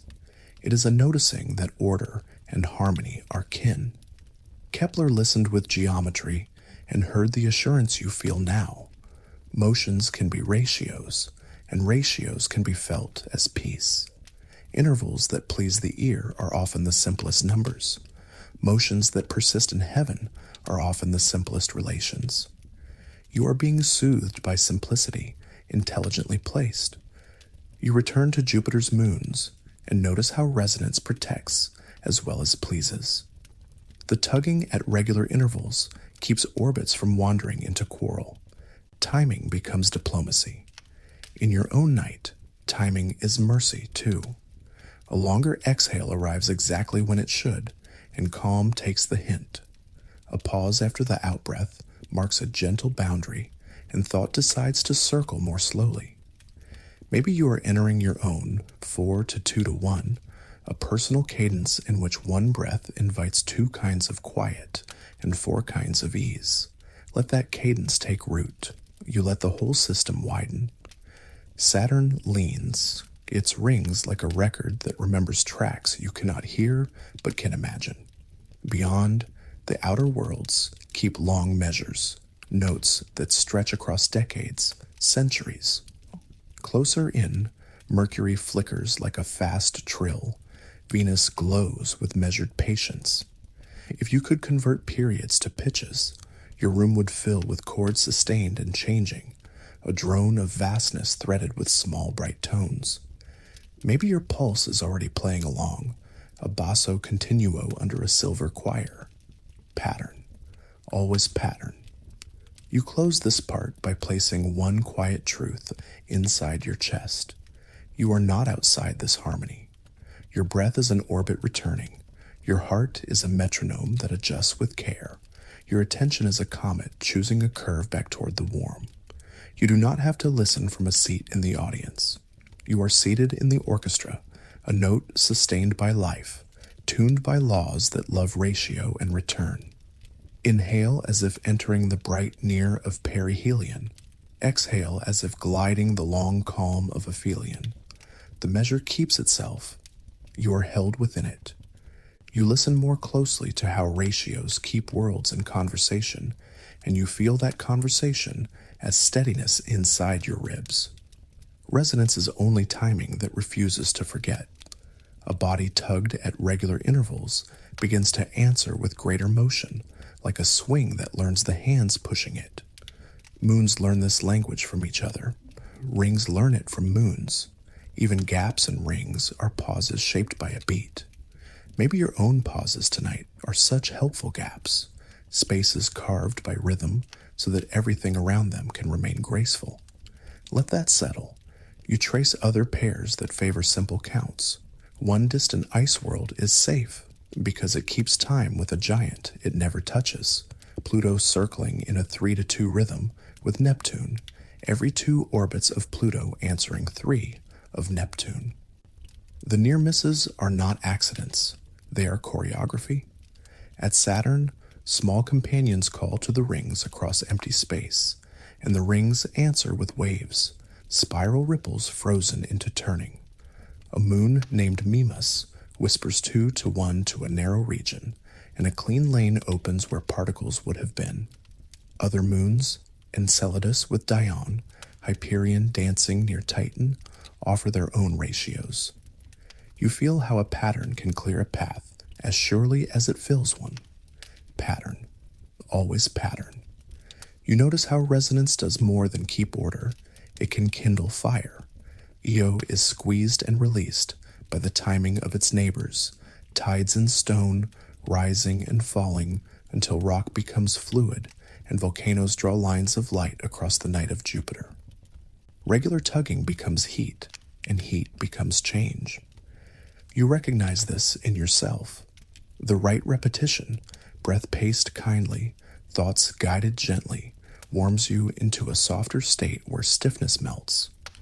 Maybe the sky's furnaces and your relaxation follow one law spoken 2 ways. You let intervals become simple companions. An octave is a doubling, 2 to 1, and feels like returning home with more space. A perfect fifth, 3 to 2, feels like standing together with room to breathe. A perfect fourth, 4 to 3, feels like leaning close without crowding. Major and minor thirds, 5 to 4 and 6 to 5, are colors the ear knows as golden and tender. These are small number friendships, easy alliances. You realize celestial mechanics loves such alliances too. Orbits that persist often whisper small integers to each other, not perfectly, but close enough that the system remembers. Maybe comfort in you is also a small number phenomenon, a few kind habits combining into a chorus louder than worry. You hum inside without sound, letting breath match a simple ratio. Inhale for 4, exhale for 6, then 8, then return. You feel the octave as a long exhale that doubles your quiet. You allow the fifth as a measured pause after breathing out, a 3 to 2 moment where release and rest shake hands. You are tuning yourself by integers, not to be exact, but to be friendly with your own physiology. You don't need to count forever. You only need to notice how quickly the body says yes to easy proportions. Let that yes widen. You wander through the harmonic series the way you'd stroll a familiar street. Start with a fundamental. 1 slow note, the breath itself. Above it lives the octave, 2, then the fifth, 3, the next octave, 4, the fourth above that, 5's companion when tuned, and so on, each new overtone closer to the last, forming a ladder whose rungs get nearer as you climb. Instruments glow because of this stacking. Voices shine because of it too. You sense how the heavens layer motions in an analogous way. Fundamental revolutions with overtones of wobble and precession. Small variations adding shimmer to larger cycles. Maybe your night is an overtone of your day. Same fundamental self, higher components softened. You linger with Kepler's old listening, remembering that he tried to match speeds to tones, hearing changes over an orbit as melodies that never quite repeat. You don't need to agree with every assignment to feel the insight. Variable speed is phrasing, return is rhythm, ratio is harmony.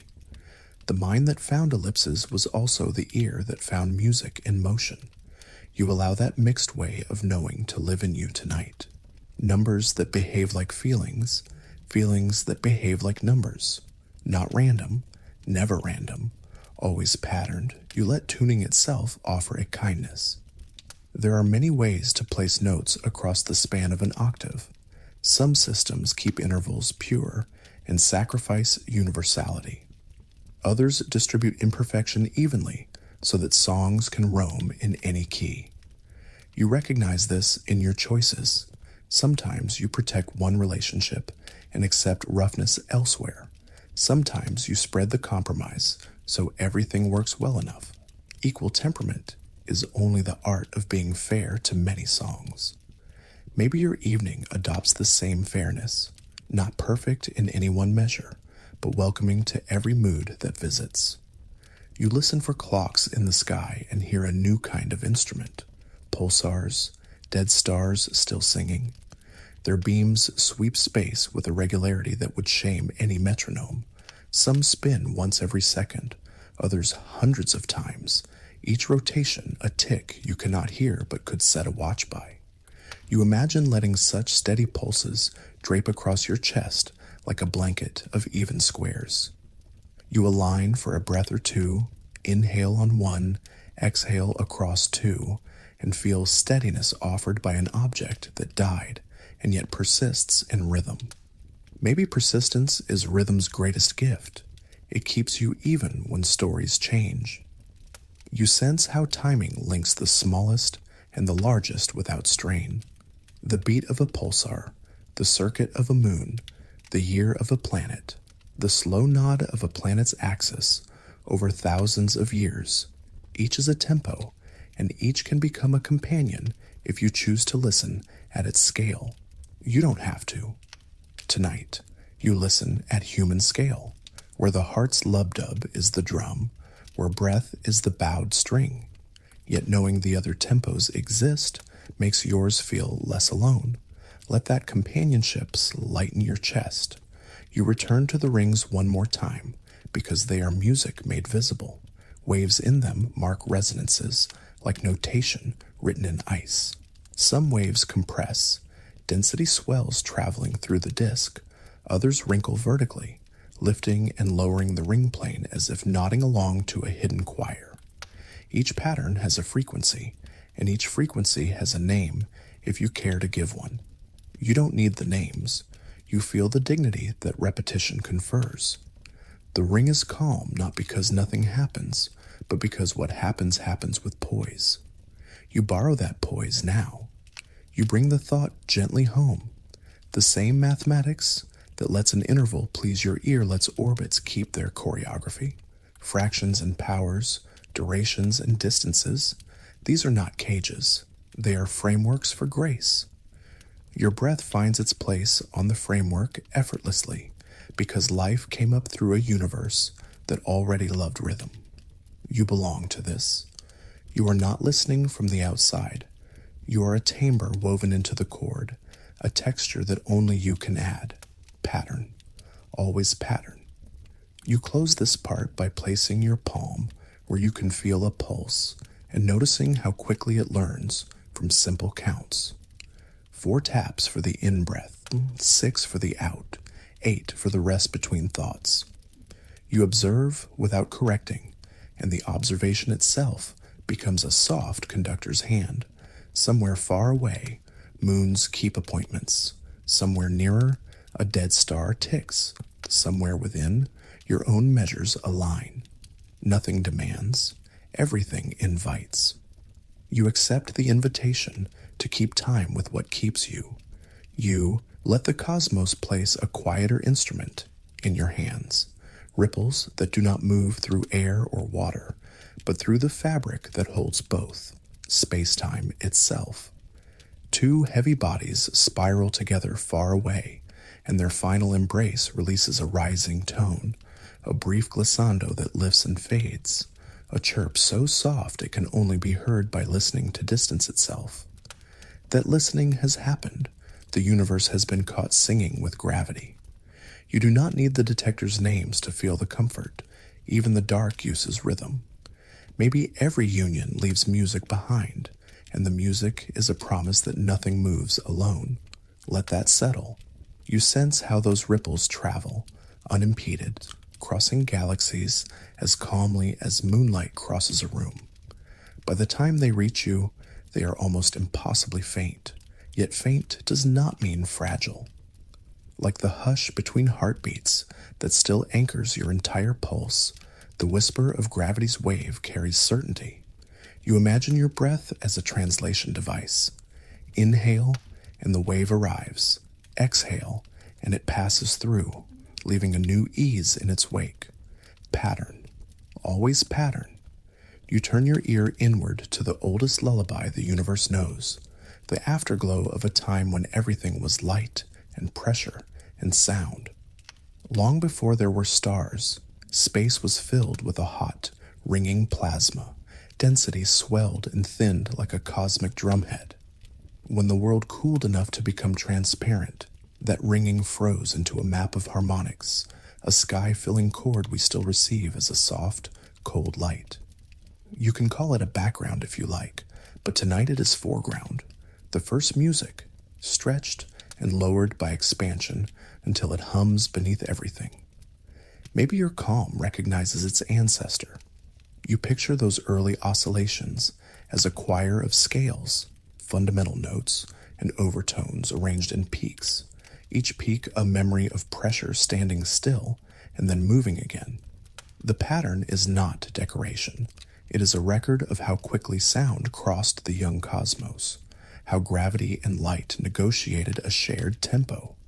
You rest in the idea that your own first cries, your first breaths, repeated an ancient story. Pressure, release, pattern, growth. Not random, never random, always patterned. You bring music back to where you live, inside the skin that keeps you warm.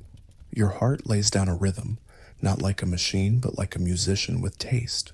Small variations, tiny rubato, are signs of health, a flexible timing that adapts to what is asked.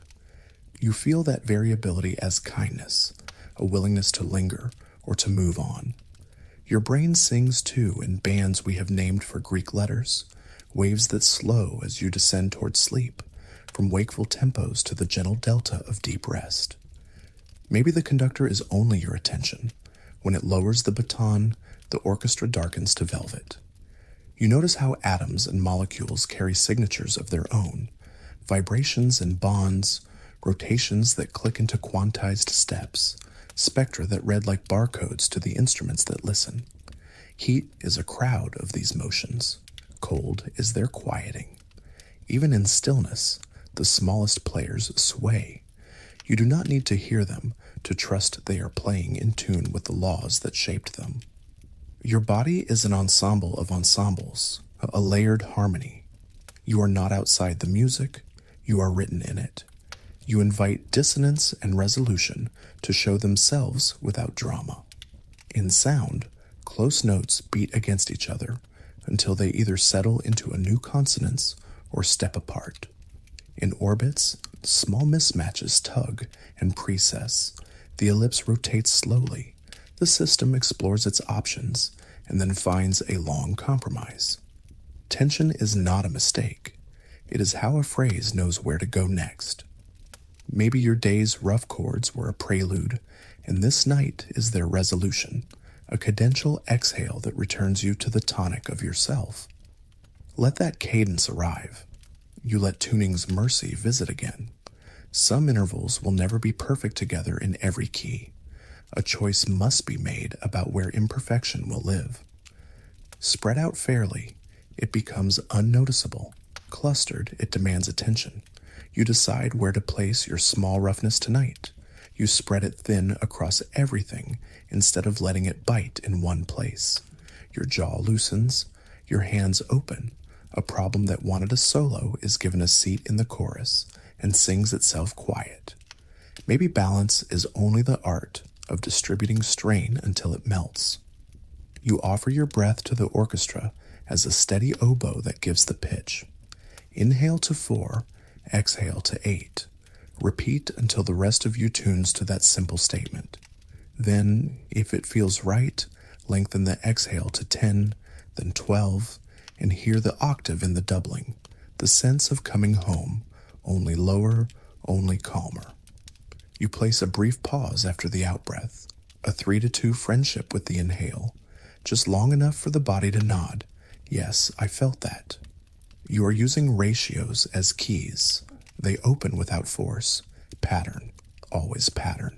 You touch the distant metronomes again, pulsars ticking in winter black rooms, and imagine one of them keeping time for your vagus nerve as it settles your heart. You don't need to match its spin. You only need to borrow its devotion to consistency. Between those far ticks, you slide a slower phrase, the long year of a planet, the longer year of another, overlaying in your imagination like two notes that produce a gentle beating pattern. That slow wah-wah is not conflict, it is the breath of relationship. You feel the same in your chest, heart and lungs coupling, then uncoupling, then coupling, sine waves making a third wave by loving each other. You give the rings a last listening and realize you are already wearing their lesson. Your ribs are your rings, flexible hoops that expand and return, creating waves of pressure that travel through you. The gaps between beats and breaths are your Cassini divisions, spaces that make the pattern clear. You keep those spaces generous. In them, thoughts can pass without colliding. In them, the day's pebbles cannot pile into a wall. You widen one final time to the fabric that carries every instrument. Gravitational waves pass, light waves pass, sound waves in air pass, electric waves in nerve pass. Mediums differ, mathematics rhymes. Ratio, return, resonance. These are not just words, but the quiet gears of comfort. You are built of them, held by them, and you wield them simply by noticing. Not random, never random, always patterned. You begin a simple visualization that is less seeing than feeling. Choose a planet you love, and let your inhale be its approach to warmth. Slightly quicker, slightly brighter. Let your exhale be its long glide away. Longer, cooler, elegant. After 3 such orbits of breath, invite a far, steady tick, an imagined pulsar, into your periphery, and let your heartbeat acknowledge it without obedience. Your heart keeps its own counsel, but it likes company. After 3 more orbits of breath, imagine a wide, soft hum underneath everything, the old chord from the universe's first song, so low you cannot hear it, only sense it as a pressure that supports. Now your brainwaves have somewhere to rest. You let all of it fall into place without holding any of it. Breath continues because it knows how. Heart continues because it has listened long enough to keep time on its own. The far ticks keep their watch. The ancient hum continues whether you notice or not. You are not listening to the music of the spheres. You are a note within it, sustained by attention, shaped by kindness. If you could see your place on the staff, it would be drawn exactly where your breath has placed it. You finish with the smallest gesture, an exhale that is 2 counts longer than the last, and with it, you release any instrument you do not need tonight. Keep only breath, pulse, and the faintest idea of a distant choir. Let the ratios blur into sensation. Let the laws continue their faithful work without supervision. Everything that turns will keep turning. Everything that sings will keep singing. Your task is simple now. Be sung. You begin where breath begins, inside the branching forest of your chest. With each inhale, you imagine a single trunk dividing, the windpipe becoming 2 bronchi, each bronchi becoming bronchioles, each bronchiole dividing again and again, until the air meets countless tiny rooms where exchange happens like a secret handshake. You don't need the names to feel the pattern. You are a tree turned inward, roots in the sky, leaves made of alveoli. Maybe evolution drew this tree because it is the most generous way to turn a small volume into a vast meeting place. Let that settle. You follow one branch with your attention and notice how it splits, and then how each child branch repeats the gesture. Zoom in, and the pattern persists. Zoom again, and it persists still, thicker to thinner, larger to smaller, but always the same branching logic, a copy of a copy of a copy. You carry infinity within your chest, recursive and beautiful, not random, never random, always patterned. With each exhale, you feel those branches soften, like a winter tree resting its leaves, the air flowing home through tunnels that echo themselves. You try a gentle counting that honors this self-similarity. Inhale for 1, exhale for 1, inhale for 2, exhale for 3, inhale for 5, exhale for 8. You don't have to be exact. You are letting a simple rule, add what came before, turn into a rhythm your lungs recognize. Pattern, always pattern. Perhaps your nervous system smiles when it hears this familiar arithmetic spoken in breath. You let your awareness wander from airways to the rivers of your blood. A large vessel leaves the heart like a broad river. It divides into tributaries that divide again, until, at last, capillaries, streams so fine that red cells line up single file, water every quiet neighborhood of you. The rule is the same, big to small, caring to delivering, distributing to receiving. Maybe the diameters agree with a law your body discovered long ago. A way to split flow so resistance is kind and energy is saved. You don't need the equation. You can feel its mercy in how easily warmth reaches your fingertips. You place a soft attention on your pulse and notice it is not a tunnel. It is a delta, wave after wave branching through tissues, slowing, exchanging, returning. When the heart sends, the body listens. When the body returns, the heart receives. You are a fractal conversation, a call and response that scales from trunk to twig without losing meaning. Let that response be your lullaby. You walk your attention upward to the convolutions of your brain, folds upon folds that make a small volume into a wide field. The surface is not smooth. It is a coastline of thought, each gyre curving to increase contact, each sulcus a gentle inlet where neurons find neighbors. Zoom in and you meet branching dendrites, arbors reaching into space, harvesting signals with leaves of synapse. Zoom further and you find arbor within arbor, whispers within whispers. Maybe thinking feels layered because thinking is layered, self-similarity in tissue becoming self-similarity in experience. You sense how this folded world allows more conversations per inch, how that extra surface means extra meaning, extra nuance. It is not decoration, it is function written as art. You don't need to picture every fold. You only need to recognize that your mind's landscape is rugged on purpose. The ridges are there so more paths can run, so more stories can be told at once. You rest in the abundance without having to catalog it. You bring your attention to the heart's timing and find a pattern that only looks irregular. A healthy heart is not a perfect metronome. Its intervals breathe. Small variations thread through its rhythm, chaotic in a kind way. A chaos that adapts, responds, stays ready. If you plotted the times between beats, you'd see structure inside the seeming unpredictability. Self-similarity across scales, fluctuations that repeat their flavor, whether you look at seconds or minutes. You don't need the graph. You have the sensation. Resilience sounds like a rhythm that never locks and never loses itself. Maybe calm lives in that sweet in-between, order with room. You return to breath because breath is your favorite recursion tonight. You try a nesting. Inhale for 4, hold for 1, exhale for 6, hold for 2, then reduce. Inhale 3, hold 1, exhale 5, hold 2, then reduce again.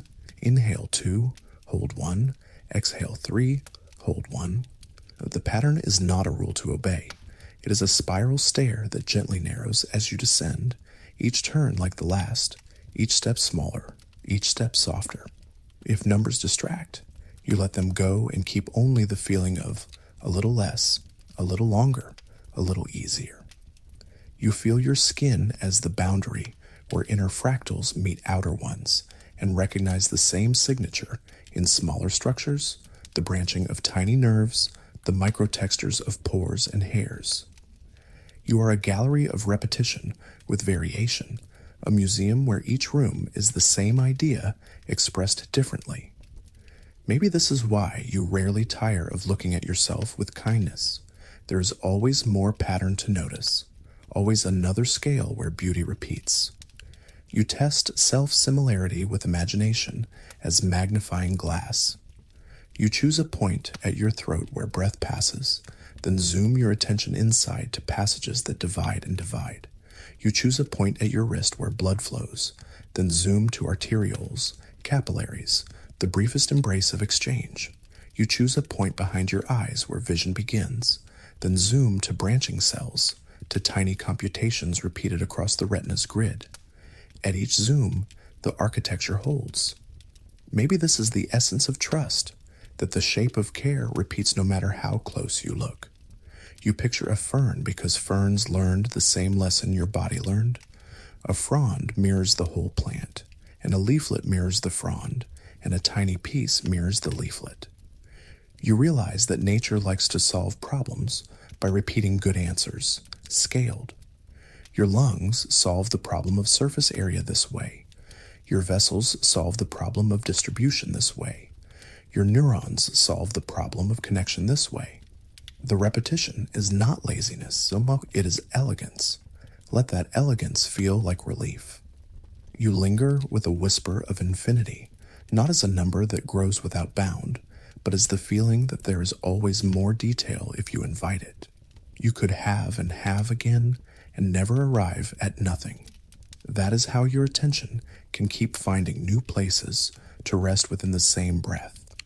Each exhale contains smaller exhales within it, muscles releasing, thoughts releasing, attention releasing. Maybe sleep is simply the limit of this process, the place you approach with soft steps, closer and closer, never by force, always by iteration. You become aware of a soft sound in your mind, your own breath as a wind that moves through branches. With each pass, it splits into 2s and 4s and 8s, not literally, but musically, harmonics of hush. You could count them if you wished, but counting is optional. Knowing is enough. Pattern, always pattern. You are listening to yourself correctly. You feel how the pattern protects you. A branching network doesn't fail all at once. It reroutes. If one tiny path is blocked, neighbors welcome the flow. Your lungs can do this. Your vessels can do this. Your thoughts can do this too. When one route to calm is crowded, words perhaps, you try another, sensation. When sensation is noisy, you try a third, so ratio. When ratio is busy, you try a fourth, so gratitude. You have many paths because fractals make many paths from one beginning. Maybe this is the kindest part of your design. You end this part with a simple invitation. As you breathe, imagine your inner tree brightening a little on the inhale, trunk to branch, to twig to leaf, and dimming a little on the exhale, leaf to twig to branch to trunk. The brightening does not rush. The dimming does not mourn. The cycle repeats with infinite gentleness at every scale your attention can find. You are a forest resting. You are the wind that lets it rest. Let that settle. You turn outward now and watch the sky. Draw your inner trees in light. A lightning bolt does not travel as one clean line. It branches forward in hesitant steps, leaders reaching, pausing, choosing, then splitting again. What looks like a single stroke is a forest of decisions, a sketch that repeats its own gesture from cloud to ground. You can feel the resemblance to the bronchi inside you, not because thunder lives in your chest, but because nature repeats good ideas wherever they solve problems. Electricity prefers many paths. Breath prefers many paths. Maybe intelligence is simply the patience to branch. Let that settle. You follow water next, from trickle to torrent. A river carves a main channel, then feeds it with smaller streams, and those with even smaller ones. A watershed that looks like a leaf, that looks like a lung, that looks like a tree. Up high, snowmelt becomes thin veining across rock. Farther down, brooks join into creeks, creeks into rivers, rivers into a delta that spreads again, a fan of fingers meeting the sea. Zoom out, and the pattern persists. Zoom in, and the pattern persists. You are resting on invisible lattices, and the earth carries them in plain view. You lift your attention to mountains, and notice their edges refuse smoothness. Ridges split into spurs, spurs into ribs, gullies into rivulets that repeat the same angular insistence at every scale. If you traced a single slope with your fingertip, you would meet the same roughness again and again, gentle in your room, dramatic in the wild, but faithful to itself across sizes. Maybe that is why distant peaks feel familiar, even if you've never stood among them. Your body recognizes their stubborn self-similarity. You travel to the shore, where questions become meditations. Well, sus, how long is the coastline? It depends on your ruler. A long stick skips bays and bites. A shorter stick hugs more detail. A shorter one still begins to count pebbles. A shorter one would start tracing grains of sand. The closer you look, the longer it becomes. Detail upon detail, scale upon scale, infinity hiding in the finite. You do not need to choose a length. You only need to feel the lesson. Measurement is a conversation with scale, and scale is generous with surprises. Pattern, always pattern. You bring that lesson gently home. Your day's length also depends on the ruler you use. If you measure in hours, it had a few broad shapes. If you measure in moments, it had hundreds of repeating motifs.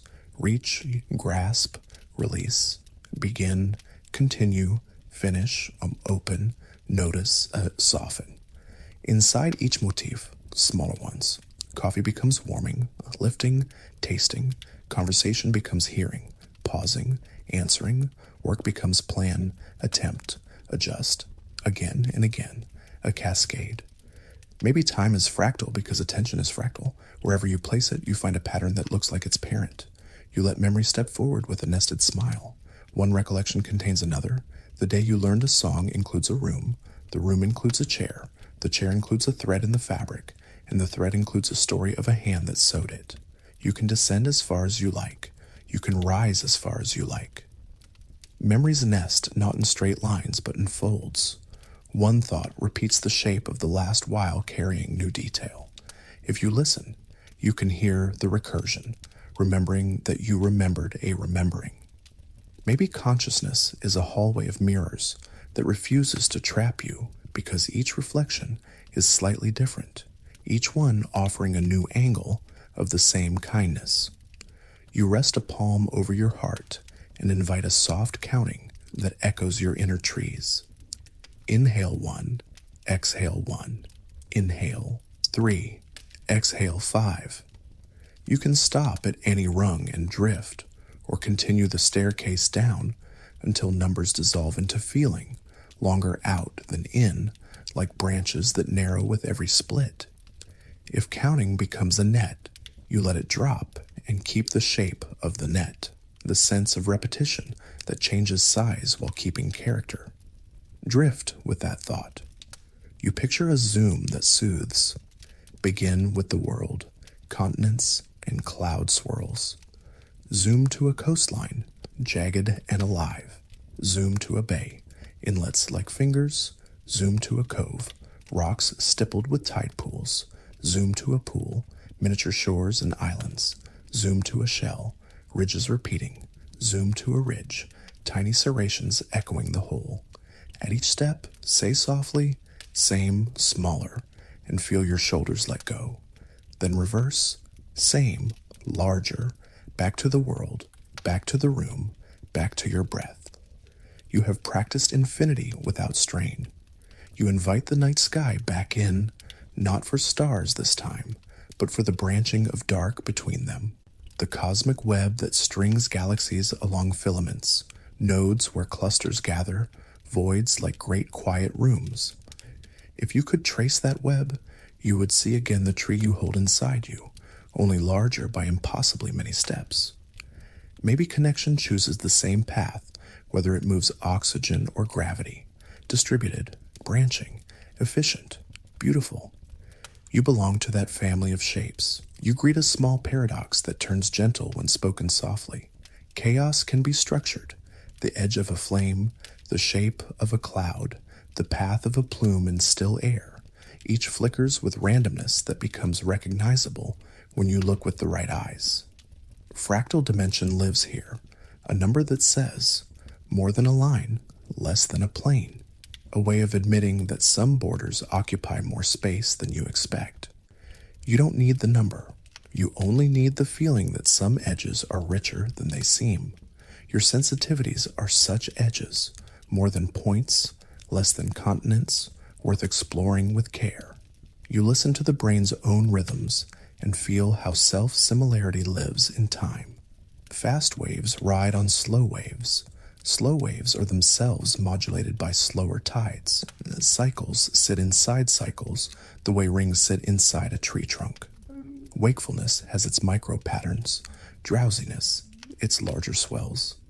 Night itself is a braid, long arcs where you descend, plateaus where you hover, returns to bright dreaming, and then again, and then again. Maybe your sleep is a coastline you travel several times, each pass revealing new coves because your attention arrives with a slightly different tide. Let that repetition calm you. You test the idea. Choose a large loop for the night. Inhale for 4, exhale for 8, and inside it, place a smaller loop. Every third breath, include a tiny pause at the bottom of the exhale, just a pebble placed in a stream. The big loop continues no matter what. The small loop appears and disappears like a heron fishing. Inside that, add an even smaller loop. Every 9th breath, think a word like home. You are weaving time from self-similar threads, and your body understands the cloth without effort. You let the hidden motif glow again. Hidden branches in lungs, hidden tributaries in blood, hidden folds in thought, hidden filaments in the sky. Hidden does not mean secret. Hidden means trusted enough to work without spectacle. You think what works without asking for credit. The vessel that opens a little because a daughter vessel needs more, the dendrite that lengthens because learning asks, the memory that surfaces because comfort arrives. Maybe gratitude itself is fractal. Say it once, and it repeats at smaller scales until every quiet place is reached. You reconcile yourself with the infinite by giving it a bed. Infinity does not have to be a tall thought. It can be this modest practice. Repeat a kindness with slight variations until life fills every corner of the moment. A breath is a kindness. A small relaxation of the jaw is a kindness. A gentle sentence, I am safe, is a kindness.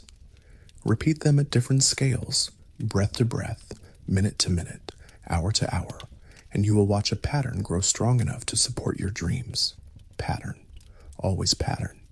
You return at last to the personal, or where all these shapes began tonight. Your lungs are still trees, your vessels still rivers, your thoughts still forests and coasts. Sleep itself is a fractal process, cycles within cycles, dreams within dreams, rest that deepens by repeating the gesture of letting go at many sizes. The first small letting go is the forehead, the next is the jaw, the next the chest, the next the mind's grip on story, and beyond that, the grip on gripping. Each release looks like the last but reaches farther. Maybe arrival is only the accumulation of many small arrivals. You close with a gentle zoom that ends at the blueprint beneath your breath. From universe to coast, to mountain to river, to tree to lung to leaf, to alveolus to air meeting blood. Same gesture, smaller rooms, same kindness, closer. Inhale, and the whole forest brightens from trunk to leaf. Exhale, and leaf returns to trunk. The pattern persists no matter how you look. Your part is only to notice it once more before you drift. Not random, never random, always patterned, Let that settle and settle again and settle again, each settling a smaller echo inside the last, until the echoes become silence that feels alive. You feel the bed meet you like a patient landscape, and you notice how the mattress yields, how your weight creates a soft valley that wasn't there a moment ago. The fabric gathers into a gentle basin beneath your ribs, your hips, your shoulders, as if the room were sketching your outline in curves. Maybe this is the first secret of the night. You do not merely lie upon space, you shape it. The world bends a little to welcome you, and you settle a little deeper because bending is what welcome feels like. Let that settle. You let the idea widen without effort. You imagine space itself as a fabric.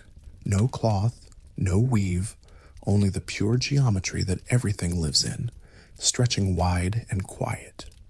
Where you are, there is a slight indentation, a hush in the fabric, the smallest cradle.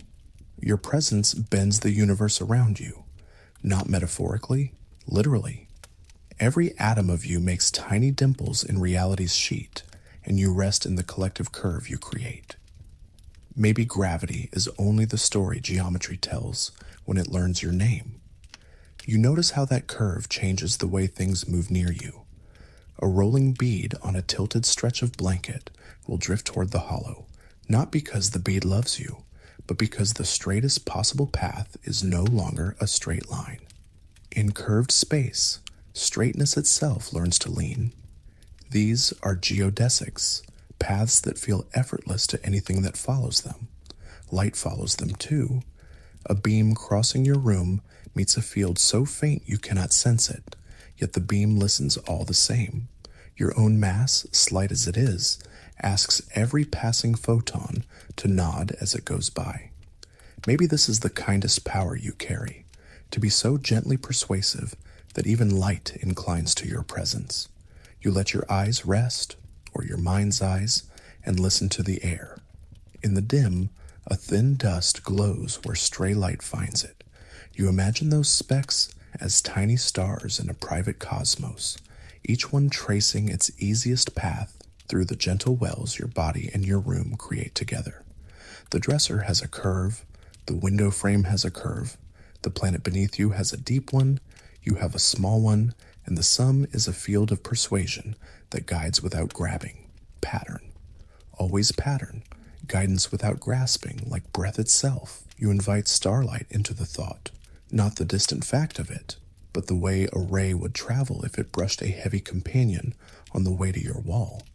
It would bow, barely, like a polite dancer acknowledging a partner. That bow is not force tugging on light with invisible fingers. It is the wavefront, honoring the geometry it lives inside. Straightness, geodesic, has changed shape because the stage itself is curved. Maybe this is how your day softened when you changed the shape of your attention. The path of least effort bent around gentleness, and you followed. You turn the idea inward until it becomes intimate. There is a gradient of time across you, slim as the difference between top and bottom of a page, real enough to measure with clocks that do not blink. Time flows differently at your feet than at your head, infinitesimally, yes, but faithfully. You are a gradient in time's river, experiencing multiple flows of now simultaneously. Maybe that's why your dreams can hold two moments at once. Your body has practiced small simultaneities all your life. You smile at the thought and feel your breath sink with the quiet current you're already in. You rest a palm where your heartbeat greets you and sense time as a substance that can pool. Higher in the field, time relaxes. Deeper in the field, time concentrates. The difference across your height is a whisper, but whispers compose lullabies. When you lie down, head and heart share more of the same river, and some part of you knows this is rest. Less steepness, fewer ripples, smoother flow. Maybe this is one reason beds are invitations. They flatten the gradient and make the minutes gentler. You recall a floating sensation that sometimes comes as you approach sleep, the sense of falling while not moving, lifting while sinking. You let it happen without bracing. The body recognizes the story first, told by an elevator, a swing, a train leaving the station with the view of the platform sliding backwards. Acceleration and gravity are equivalent. This was a happiest thought once, and tonight it is a tender one. The swoop in your stomach when you dip in a dream is the same geometry as the tug in your shoes when you stand at the edge of a hill, curves and frames trading stories. Maybe your vest. Hybler's system is a theorist that hums relativity softly to your bones.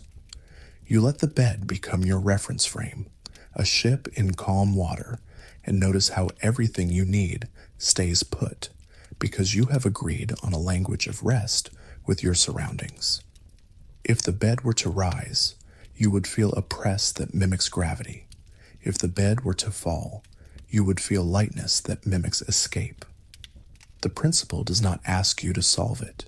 It only asks you to trust that the feelings are true to the geometry. Equivalence is comfort. Two different causes, one sensation. Your body interprets. Your mind allows. Drift with that thought. You think of triangles, not as homework, but as little promises drawn on different worlds. On a flat sheet, edges meet and the angles add to a familiar sum, a certainty you can feel in your shoulders when you square them to a wall. But if you draw a triangle on a pillow's curve, the sum changes, a little more or a little less, depending on whether the surface rounds out or dips like a saddle. Parallel lines on a sphere are not parallel forever. They lean toward each other and reunite at the other side, like old friends who cannot help but meet. Maybe the rules that seem rigid when you're wide awake become flexible truths when you rest, still precise, but adapted to the space you're actually in. You bring those truths into the room. The ceiling and floor are parallel enough for comfort, yet the world that holds both is not. The earth rounds, and so does the path you take if you could walk straight long enough. The shortest distance might be a curve you cannot see from where you are, like choosing kindness over argument, a path that feels longer at the start and turns out to be the true geodesic of the heart. You let your breath trace that curve. Inhale, a gentle arc upward.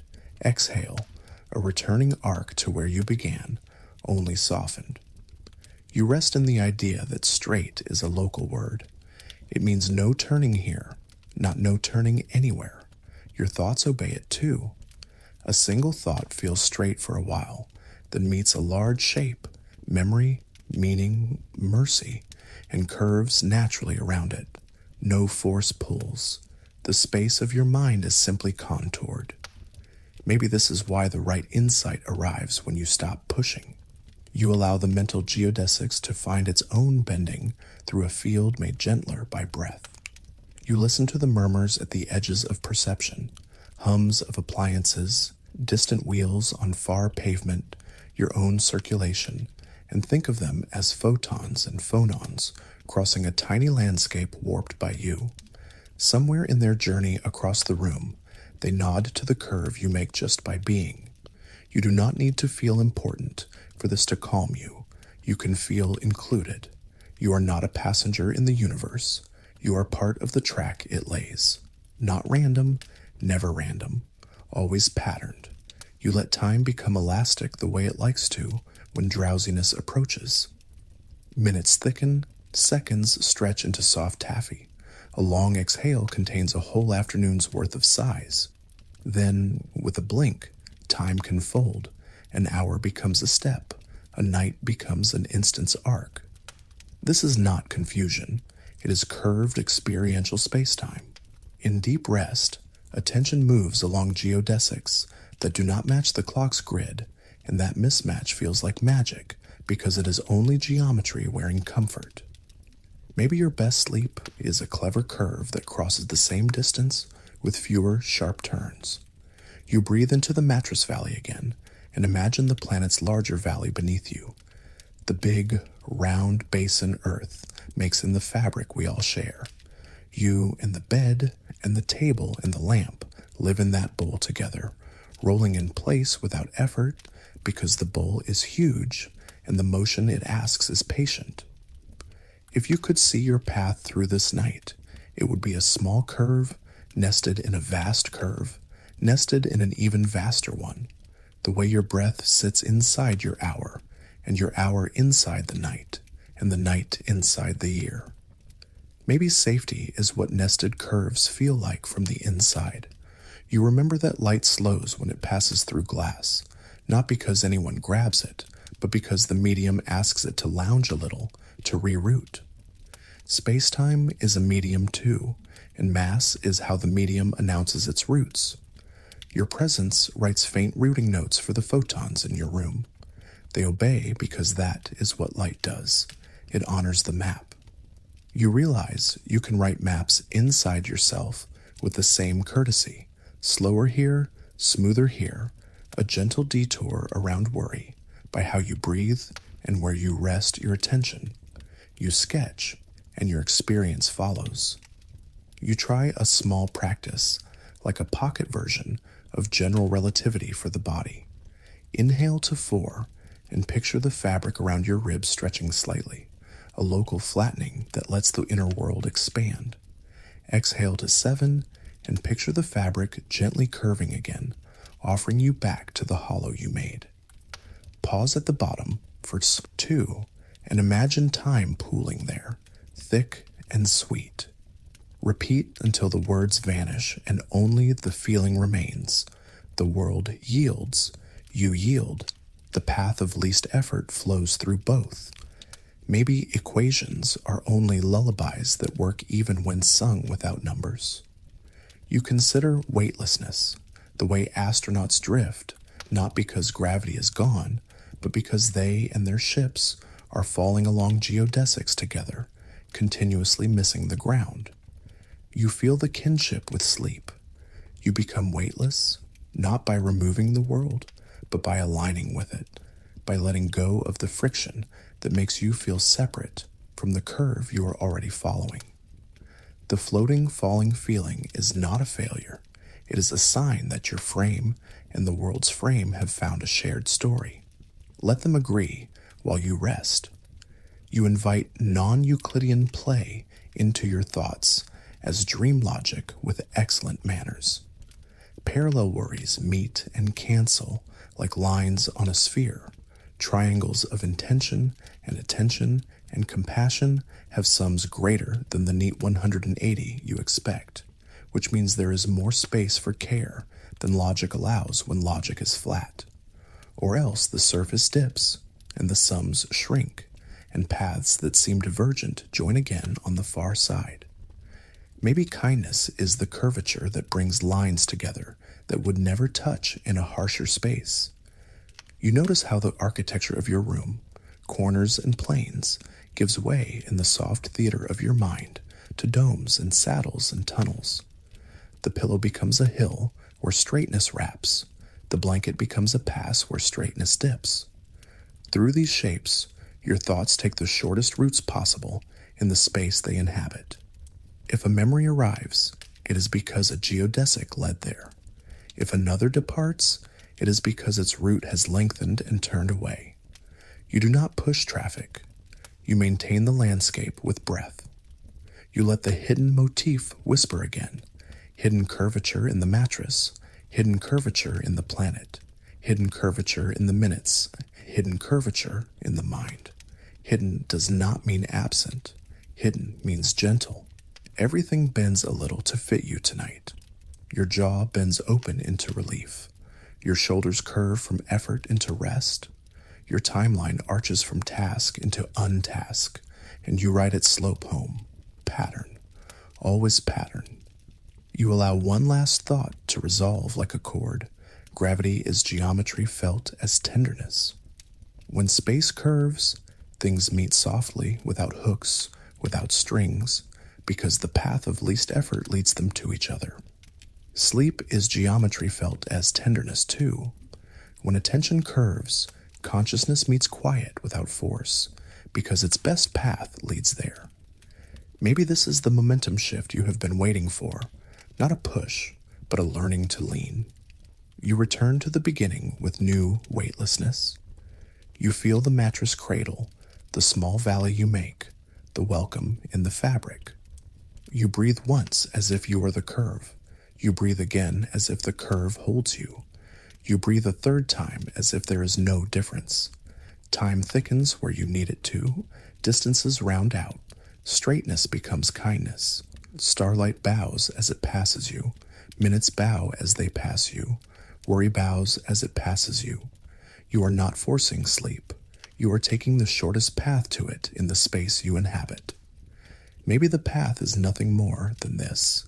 Inhale, the valley flattens. Exhale, the valley returns. Inhale, the river of time smooths. Exhale, the river slows. Inhale, lines diverge. Exhale, lines meet. The universe bends to include you, and you bend to include the universe. Not random, never random, always patterned. Let that settle and settle and settle until the settling is the only geometry left, and it feels exactly like breath. You let the room dim to a soft equation, corners quiet, blankets aligned like calm axes, and you notice how darkness itself seems even, left like right, above like below, a hush that mirrors itself. Maybe symmetry is the feeling of being greeted in all directions at once. You breathe, and the sound returns to you from every surface with equal tenderness, as if night had decided to treat each side of you fairly. Not random, never random, always patterned. Let that settle. You meet a name as softly as a password. Eminother. You don't need dates or footnotes. You need only the secret she coaxed from the universe. She discovered that whenever the world looks the same, after a certain kind of change, something precious cannot be lost. Symmetry keeps promises. Turn a circle any amount, and it looks the same, rotation hiding its change in plain sight. That sameness is not cosmetic. It is a vault with a key. Through mathematical poetry, rotation symmetry binds itself to the conservation of angular momentum. The universe remembers every spin, every turn, every rotation, keeping perfect books through symmetry. Maybe your body remembers the quiet spins of today, the turn of a doorknob, the twist of a jar, the swivel of your gaze, and stores them as a calm that continues. You test this with a small picture. A skater draws arms inward and turns faster. Arms open and the turn slows. But the turning itself is conserved. Nothing is wasted. The world reassigns speed and spread like a careful accountant. You are lying still, and yet you carry spins older than you. Earth rotates beneath you. You revolve around the sun. The sun loops the galaxy. Your inner ear holds tiny stones that speak in angles. Your very atoms own little moments of spin. Maybe rest is what happens when all these rotations agree to hum together at a humane volume. You bring time to your lips and take a breath. Inhale now. Exhale now. Pause now. The laws of physics work the same now as they did a moment ago, as they will a moment hence. This sameness in time, the symmetry of again, is a gentle proclamation. Energy cannot be created or destroyed, only transformed. Your day's energy learned your voice, moved your limbs, carried your thoughts. Now it changes costume. It becomes the quiet electricity of healing, the chemistry of repair, the theater of dreams. Maybe your exhale is the sound of energy choosing a softer job. You lay a palm on your chest and feel the conversion. Food became warmth, light became sight, motion became memory, and now wakefulness becomes sleep's labor, consolidation, cleaning, stitching the day into tomorrow. Energy is conserved, and you are its dance floor. You do not ask it to vanish. You ask it to flow, to move from bright to dim, from sharp to round. Time symmetry keeps the rulebook steady while you change rooms within it. Pattern, always pattern. You slide your awareness from time to place. Look at the wall, then the other wall, then the ceiling, The universe looks the same from here as from there, at least in the ways that matter tonight. That symmetry of space, translation symmetry, carries its own promise.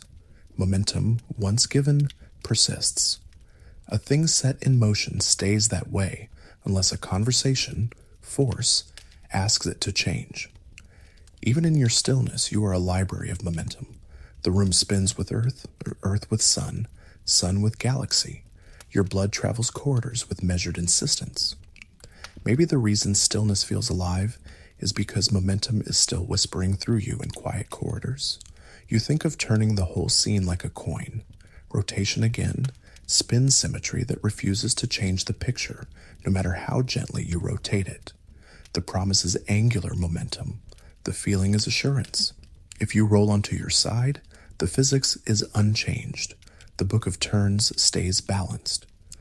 Maybe this is why a comfortable position is easy to find. Somewhere, a symmetry grants many ways to be right. You look into the mirror of your mind and greet bilateral symmetry, the nearly matching halves of your face.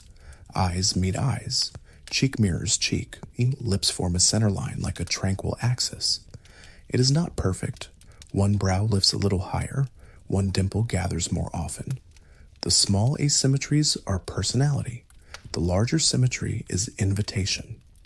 Evolution drafted this blueprint because matching halves make movement efficient and recognition quick.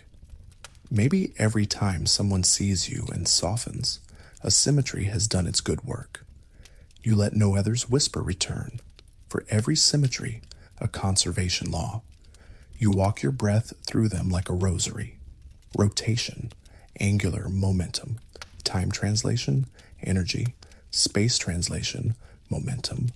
Each whisper turns into a promise the universe keeps, even while you sleep. You are held by bookkeeping that never forgets and never punishes, only balances, not random, never random, always patterned.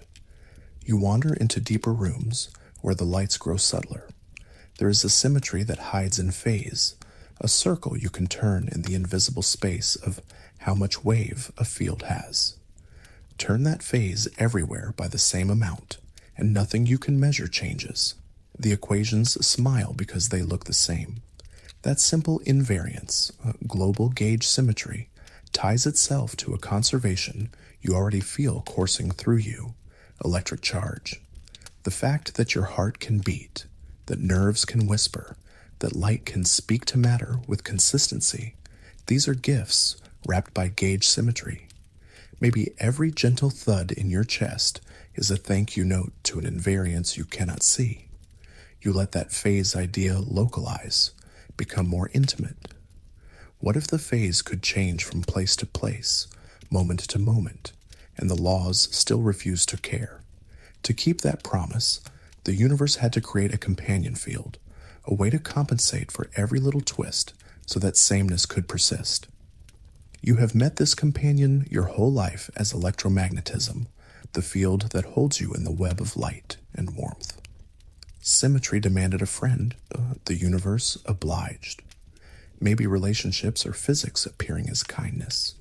When something tries to change, something else arrives to help keep the deeper promise. You allow yourself one maybe that belongs to tomorrow more than to today. Maybe there are larger symmetries not yet confirmed, partnerships between matter and motion, supersymmetries that pair each particle with a secret sibling. If they exist, they are sleeping deep, beyond the reach of your current sight. You don't need them to rest. You only need the comfort that the universe might be even more balanced than you know. You can sleep on maybes when the maybes are gentle. You visit the mirror world and the time reversal world, parity and reversal symmetries that ask, what if left became right? What if time ran backward? In some stories, the equations stay serene. In others, the mirror shows a difference, a subtle preference that reality chooses because it must grow in a direction. Yet when you combine all three flips, charge, parity, and time, the grand CPT symmetry stands like a cathedral that cannot be shaken. The deepest book of laws reads the same if you reverse every charge, mirror every shape, and rewind every moment. Maybe this is the universe's way of promising that down beneath every asymmetry necessary for life, a larger balance still holds. You turn to information, that slippery conserved treasure. In the fundamental dance, unitary, reversible, quietly exact, the information about what is becomes information about what will be, never erased, always remixed. Your waking thoughts transform into dreams. Your dreams transform into quiet traces that guide tomorrow's choices. They do not vanish. They are conserved as patterns even when their costumes change. Maybe the reason you wake with a new idea is that your night preserved your day in a different key. You walk symmetry into the body again because this is where the abstract turns intimate. Your bones follow bilateral plans. Your vessels branch with fairness. Your heartbeat balances variability with steadiness. Your breath, when you let it, keeps time so constant that energy can change form without being lost. You are symmetry made flesh, conservation laws given form. Maybe that sentence whispered into your own ear is all the permission you need to rest. You do not have to hold everything. The world is helping. You feel the architecture of breaking too, and love it instead of fearing it. Perfect symmetry often hides potential. A tiny breaking selects a direction and lets variety bloom. Ice chooses a crystal axis and becomes snow. Embryos choose a left and a right and become bodies that know which side the heart prefers. Fields choose a resting place and give particles mass. Symmetry is the promise. Broken symmetry is the story. Maybe tonight your symmetry breaks into one choice only: to sleep. You place your attention on breath to see these truths in miniature. Inhale, laws unchanged. Exhale, energy transformed. Pause, momentum rests without vanishing. Your ribs lift left and right together, a bilateral salute. Your spine keeps the axis. Your heart turns electrical gradients into motion, conserving charge while spending effort wisely. With each breath, you write small conservation statements. Nothing wasted, everything reassigned. Pattern, always pattern. You think of movement and stillness, opposites that are not enemies. Momentum conspired to carry you through the day. Now symmetry offers you stillness that still carries you. The Earth's rotation does the moving. The orbits do the turning. The galaxy does the circling. You keep the promise of rest. Even as you lie quiet, angular momentum is conserved in the spin of the planet beneath your bed, and energy is conserved as heat, released by the sigh of your exhale. You are allowed to do nothing and still be part of everything kept. You let memory become an altar to conservation. The day does not disappear. It changes address. A conversation becomes a dream echo. A sight becomes a softened image. A problem becomes a reshaped question that will be easier to lift in the morning. Nothing essential is lost. Maybe your mind is a perfect accountant when you let it close the books with grace. You invite one more elegant symmetry into your room. Translation in thought. Shift a worry a little to the left. Notice it from one step away, and its momentum changes, not because you forced it, but because the space of attention is different. Shift gratitude into the same place, and its persistence increases. Gratitude moves farther with less push. You are a physicist of kindness by instinct. You rearrange what sits where, and the laws do the rest. You return to Nuether with a bow, like a student thanks a teacher whose lesson became a life. She showed that beauty is not ornament. It is the skeleton of law. Symmetry is not a preference. It is a promise that safeguards something you can lean on. When the universe looks the same after a rotation, spin is kept. When it looks the same after a step in time, energy is kept. When it looks the same after a step in space, momentum is kept. Tonight, when your breath looks the same from one soft cycle to the next, peace is kept. You close your eyes a little more and feel sleep as a return to symmetry. The rhythm evens, the left and the right share load. The before and the after grow similar enough that edges blur. Energy changes uses without loss. Information changes form without erasure. Motion persists where it must, so that you can rest where you need. Maybe this is what good night really means. Good keeping. You end with a simple practice that lets promises keep themselves. Inhale for 4, exhale for 4, time symmetry for a few breaths, then lengthen the exhale to 6, energy transforming into calm, and feel the conservation. The effort of day becomes the restoration of night. Whisper inside, if you like. Kept. Each breath is kept. Each memory is kept. Each promise of symmetry is kept. Not random, never random, always patterned. Let that settle and settle until the only thing left to conserve is the hush itself, and you become it. Imagine reality not as fixed, but as woven from possibilities. You are resting on invisible lattices, and tonight those lattices are threads, soft, shimmering strands stretched on a cosmic loom. Each thread is a wave function, a quiet equation that doesn't say is here, but whispers, could be here, and here, and here. Probability amplitudes are the warp and weft, vertical threads of maybe crossed by horizontal threads of perhaps, a fabric shimmering with patterns that only reveal themselves when you touch them with attention. Maybe your breath is the shuttle, slipping left and right, interlacing certainty with wonder. Let that settle. You let your inhale widen the cloth, and your exhale gather it closer. In this loom, a particle is not a dot, but a drifting cloud of likelihood, a soft-edged presence painted in mathematical mist. Where is it? The fabric answers with a spectrum of gentle possibilities. Only when observed, only when the loom meets fingertip, does the cloud pinch inward, collapsing into a single thread. Here. Not random, never random, always patterned. The pattern is probability, and the act of noticing is the knot that holds a moment in place. You drift toward the simplest bedtime story the loom can tell. 2 narrow slits and a screen that waits. If you were a photon, you would glide toward the barrier like a dream moving toward morning. 2 passages open, and in the space between them, your wave self spreads and splits, taking both routes at once. Behind, on the waiting cloth, you weave a fringe of light and dark, bright bars where crests meet crests, shadows where crests meet troughs. You wrote lace with yourself. Then a watchful eye asks, which slit? And the fabric changes.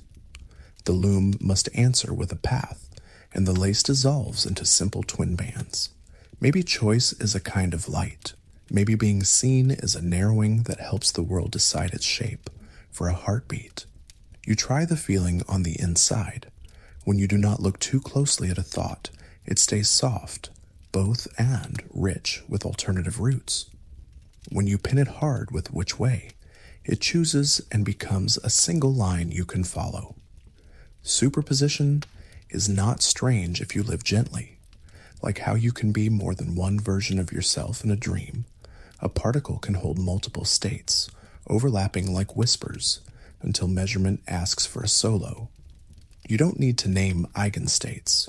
You can feel the music of many, becoming one as softly as dusk becomes night.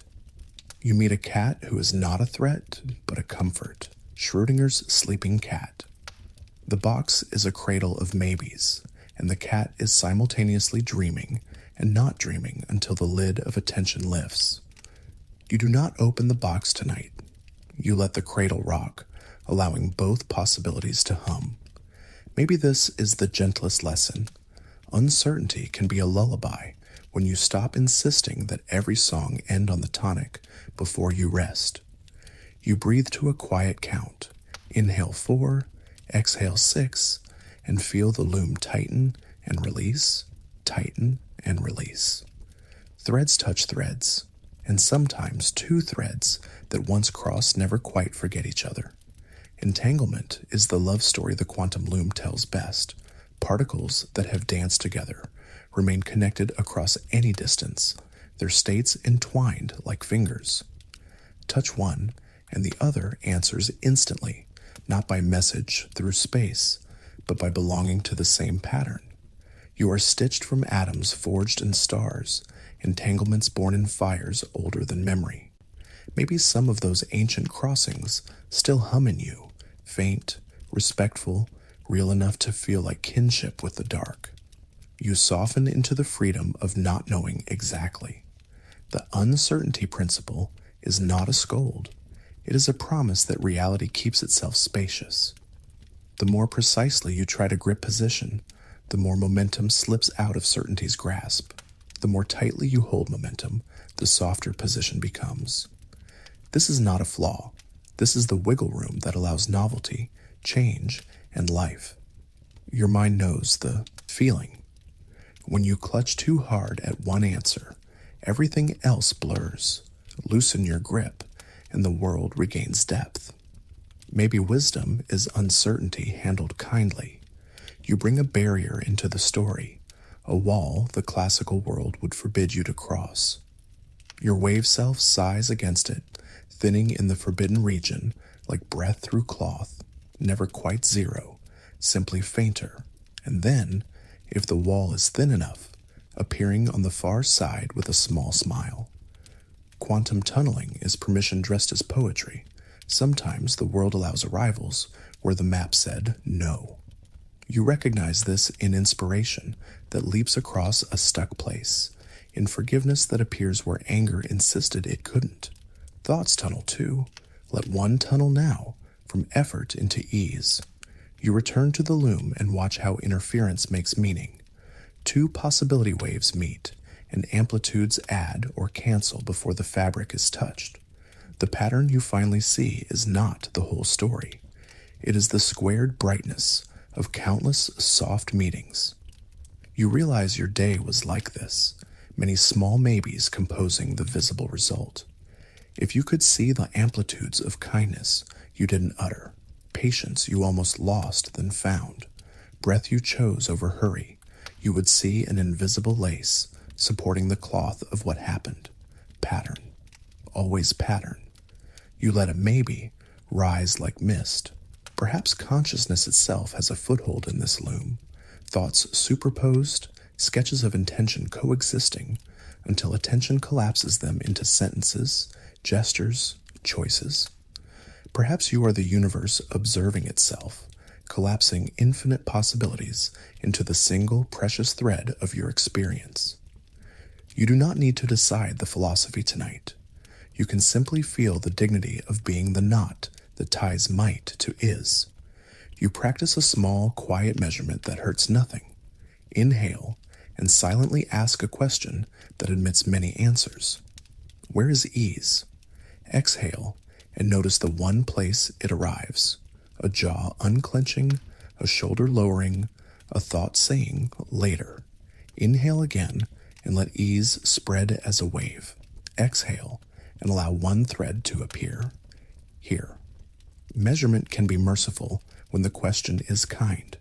You imagine your whole body as fabric now, warp running crown to heel, weft moving breath to breath. Each cell is a loom within a loom, probabilities resolving just enough to keep you whole, then relaxing back into softness between decisions. Even your memories are woven, overlapping patterns reinforced by revisiting. Tonight, you choose to revisit only what calms. The rest you let decohere, patterns allowed to fade into gentle grain. You listen to the hidden motif, hidden superpositions, hidden entanglements, hidden freedom in uncertainty, hidden tunnels through the tight weave of habit. Hidden does not mean absent. Hidden means close and respectful. The loom hums whether or not you watch every thread. You are allowed to sleep while the weaving continues, allowed to wake tomorrow, wrapped in a fabric you helped shape by breathing kindly. You finish with a rhythm you can keep. Inhale to 4, possibilities widen. Exhale to 8, one thread appears. Rest. Inhale to 4. Clouds of maybe gather like warm fog. Exhale to 8. The fog condenses into the single shape of sleep. Whispers, if you like, not random, never random, always patterned. The loom agrees. The threads relax their shimmer. The cloth of now smooths under your hand. And you, the gentle observer, become the dream the universe chooses to keep. You rest in the hush where the universe keeps its passwords, and you feel that some truths arrive as numbers. You are breathing on a blueprint that already knows its dimensions, a lattice inked with values that refuse to drift. There are numbers written into the fabric of existence, the speed of light that limits every message, the strength of gravity that gathers dust into stars, the charge on the electron that choreographs chemistry. Change any of these by even a whisper, and orbits would not hold, atoms would not cling, stories would not begin. Not random, never random, always patterned. Let that settle. You invite those numbers to speak like notes in a quiet scale. Planck's constant places the smallest stitch, how grainy action must be, how softly the quantum loom clicks from one thread to the next. The gravitational constant sets how eagerly matter bends space, how quickly clouds fall together to light a star. The fine structure constant, about 1 over 1-3-7, tunes how light and matter converse, how tightly electrons circle, how colors are chosen, how chemistry learns to sing. You don't need the decimals to feel the courtesy. Each constant is a promise kept so precisely that your breath can trust its own rhythm. Inhale 4, exhale 6, and let those promises keep time beneath you. You wonder gently why the values are what they are. If gravity were much stronger, stars might burn too hot and fast, gulp their fuel before worlds had time to cool. If gravity were much weaker, gas might never gather enough to ignite, and the night would be a sparse scatter, not a field of fires. If the electromagnetic strength shifted, electrons might cling too fiercely to nucleus, or slip away too easily. Molecules would misform or fail to form at all. If the ratios between particle masses wandered, vibrations would not line up, the spectra would not match, and the warmth of chemistry would not bloom into life. You feel the narrow corridor you inhabit, wide enough to walk with ease, bounded enough to guide you home. You see how these constants appear in your ordinary miracles. You sip water, and electromagnetic rules hold each molecule in its subtle angle, making liquid a friend across temperatures. You open your eyes, and the speed of light fixes how promptly the world can arrive, allowing nerves and brain to collaborate in a scene that makes sense. You warm your hands, and the same constants permit atoms to share energy in quanta, photos to be captured, bonds to be made and unmade. Your day is a gallery of constants at work, quiet custodians keeping structure from fraying.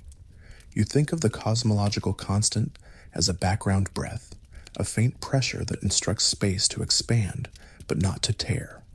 Too large, and galaxies would drift apart before they could gather. Too small, and gravity would reclaim everything too soon, a swift curtain call.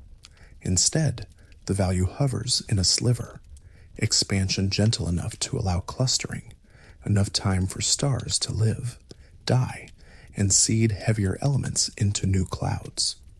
You are a beneficiary of that patience. You rest in the long pause between first brilliance and final hush.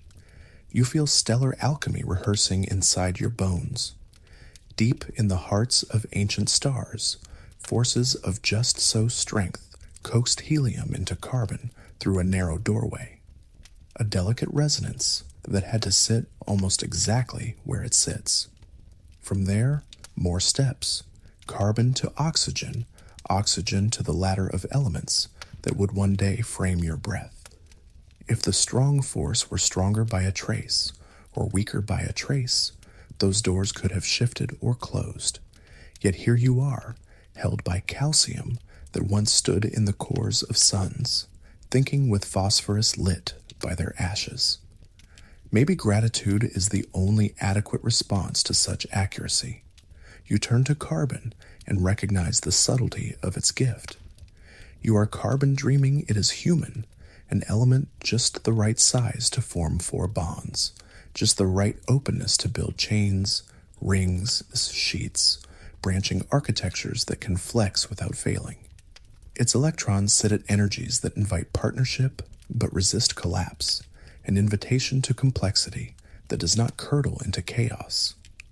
Around carbon, hydrogen and oxygen and nitrogen gather, each with its own constant guided personality, composing proteins that fold, membranes that flow, codes that copy and correct.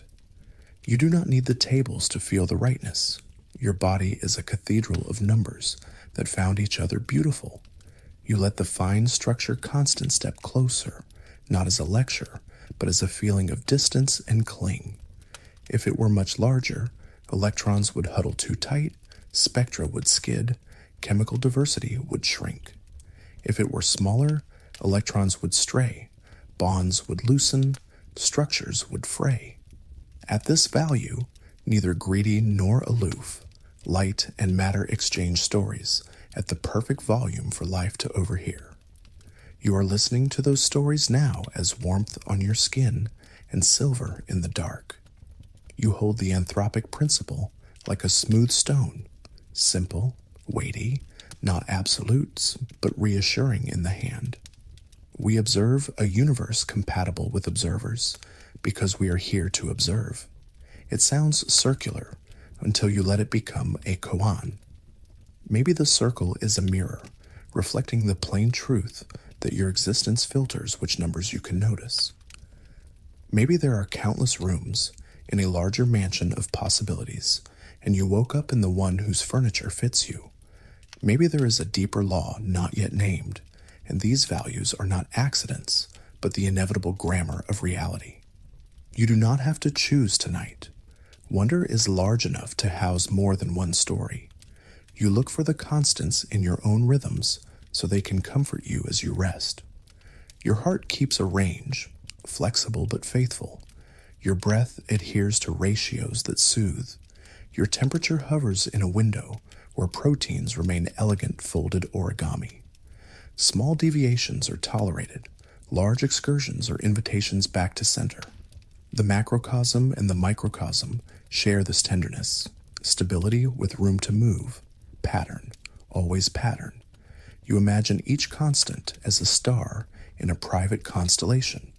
C sets the scale of swift, G sets the curve of gather, H sets the grain of change, Alpha sets the clarity of light's conversation, sets the breadth of space, mass ratios and coupling strengths set the solvability of chemistry's puzzles.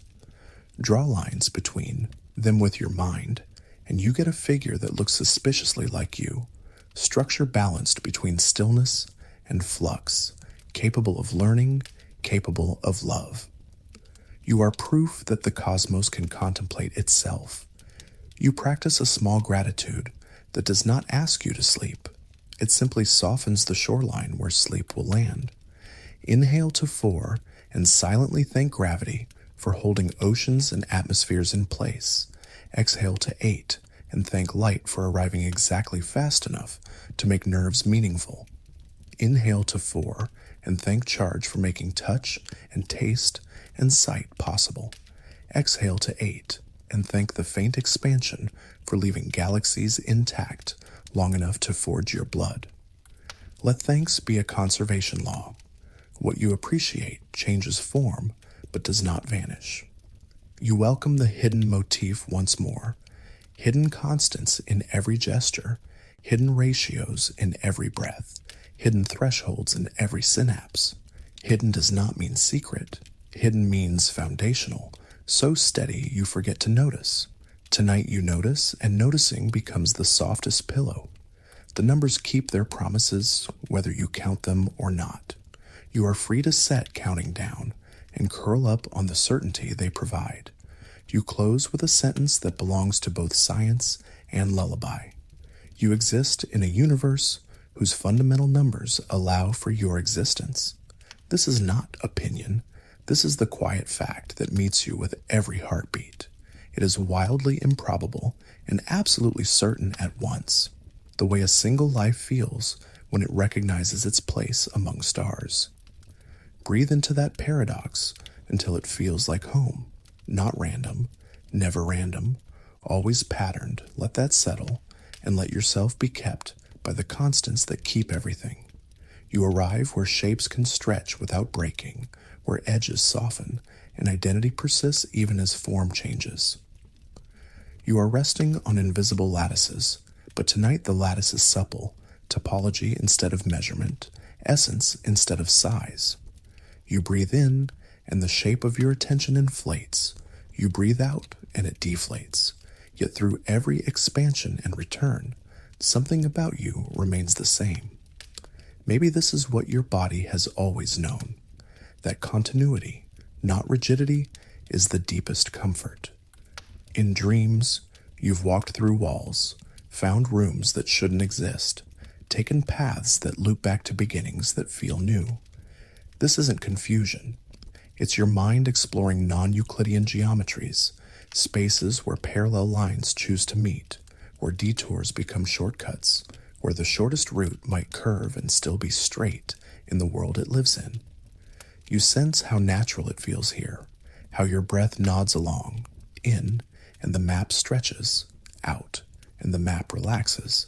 Nothing tears. You imagine a ribbon with a single twist, its ends joined into a quiet miracle. You place a fingertip of thought on the strip and start tracing. Without lifting, you return to where you began, only flipped, one side becoming the other, because in truth, there is only one side. A Mobius strip is a lullaby about inside and outside learning to share. Maybe a thought you judged as opposite is merely the same thought turned once, asking to be held from the other side. Let that settle. You let the ribbon grow stranger and kinder at once, closing into a shape that seems to pour through itself without boundary, a Klein bottle of attention. Inside and outside dissolve. The vessel contains and is contained simultaneously. In some dreams, you feel this. You are the room you walk through. You are the ocean you float upon. You are the story you are hearing. Boundaries soften without vanishing. They become passages, not random, never random, always patterned. You step onto a manifold of moments, a space that feels flat close up but curves gently when you stand back. Earth is like this, locally straight roads that stitch together circle a sphere. Perhaps consciousness is similar, seeming linear from one heartbeat to the next, yet globally curved, revisiting themes, arriving where it started by roots that felt forward all along. You live in neighborhoods of now. Each neighborhood looks familiar, but the whole city has roundness you only sense when you relax. You follow the path your thoughts prefer when they aren't forced, the geodesic of mind. It is the straightest possible line in the space you inhabit, which may be curved, which may loop, which may return you home by a graceful arc. Two different routes to calm can be deformed into each other without tearing. A breath practice can slide into a memory of ocean, which can slide into warmth in your hands. Topology calls this homotopy. Your body calls it, that works too. You rest with the idea of invariance, properties that remain through every gentle deformation. Without numbers, you already know some. The fact of you endures even as posture changes, even as mood stretches, even as stories are retold with new words. Through changes in job, address, hair, style, heartbeat, something essential stays recognizable. Maybe your name is a topological constant in language, and kindness is as constant in action. You are still you. You smile at a soft comparison. A donut and a coffee cup are topological twins. Both have one hole.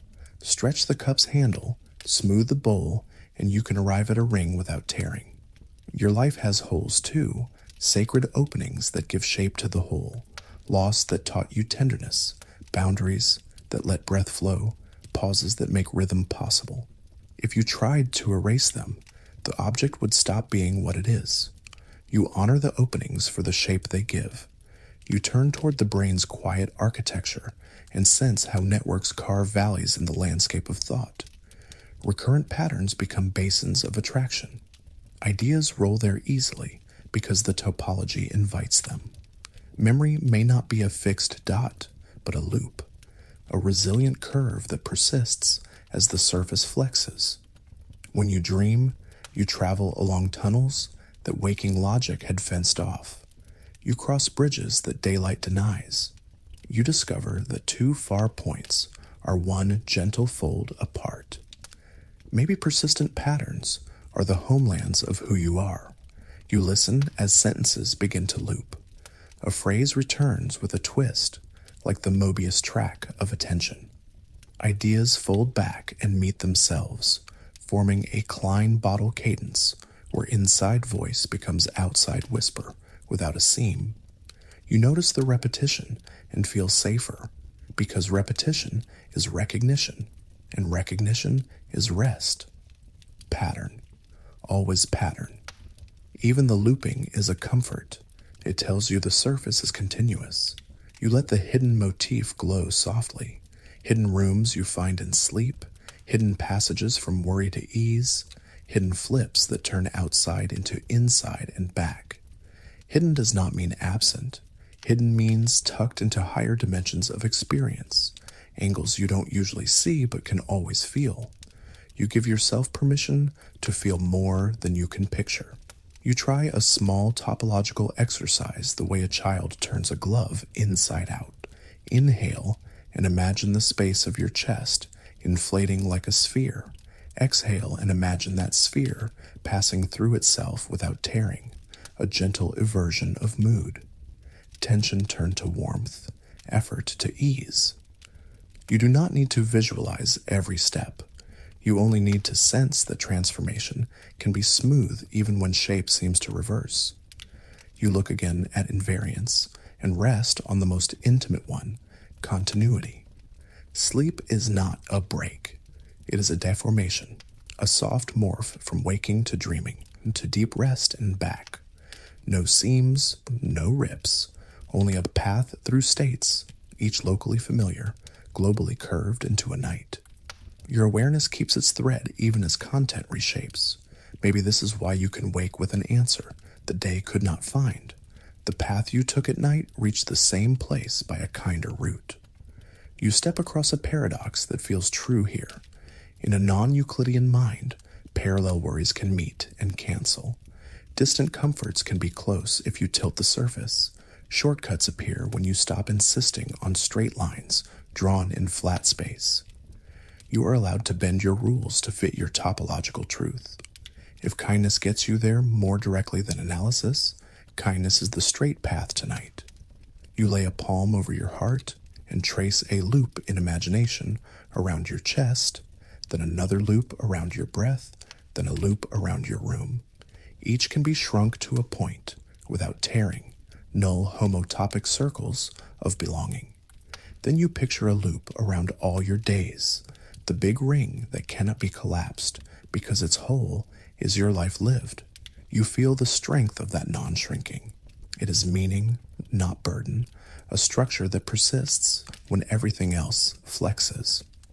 You return to breath as a homeomorphism of mood, an invertible, continuous mapping from tense to easy.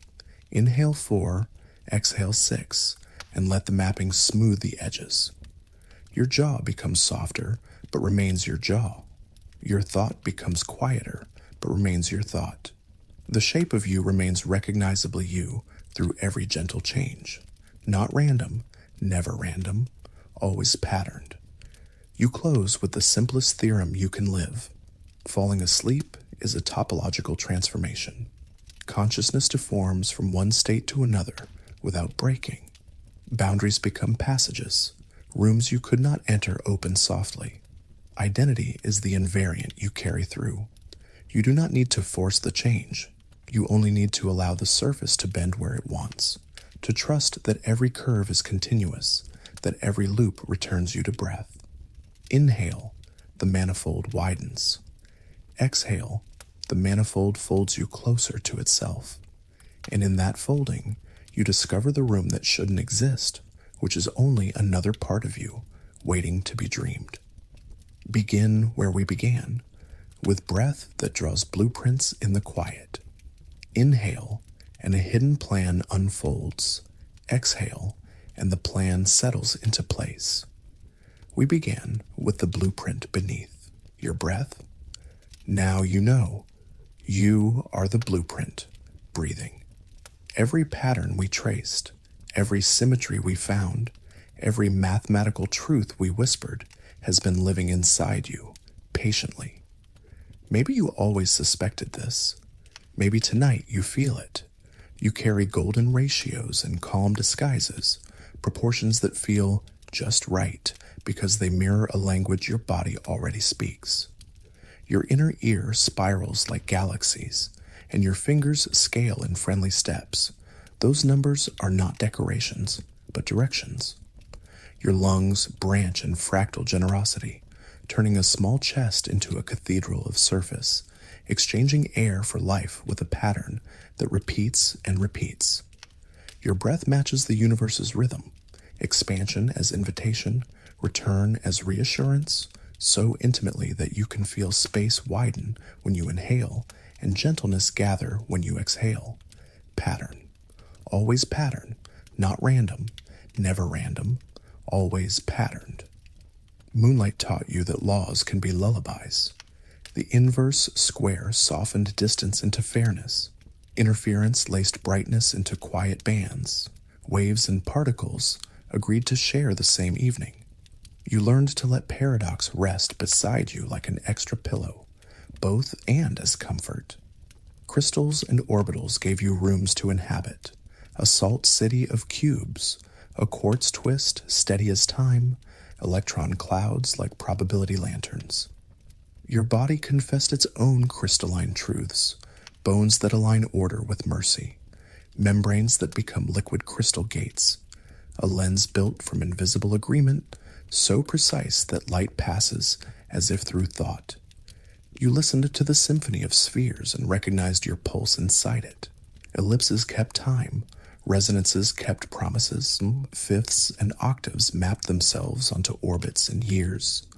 Pulsars tapped distant metronomes, while rings at Saturn etched music into ice.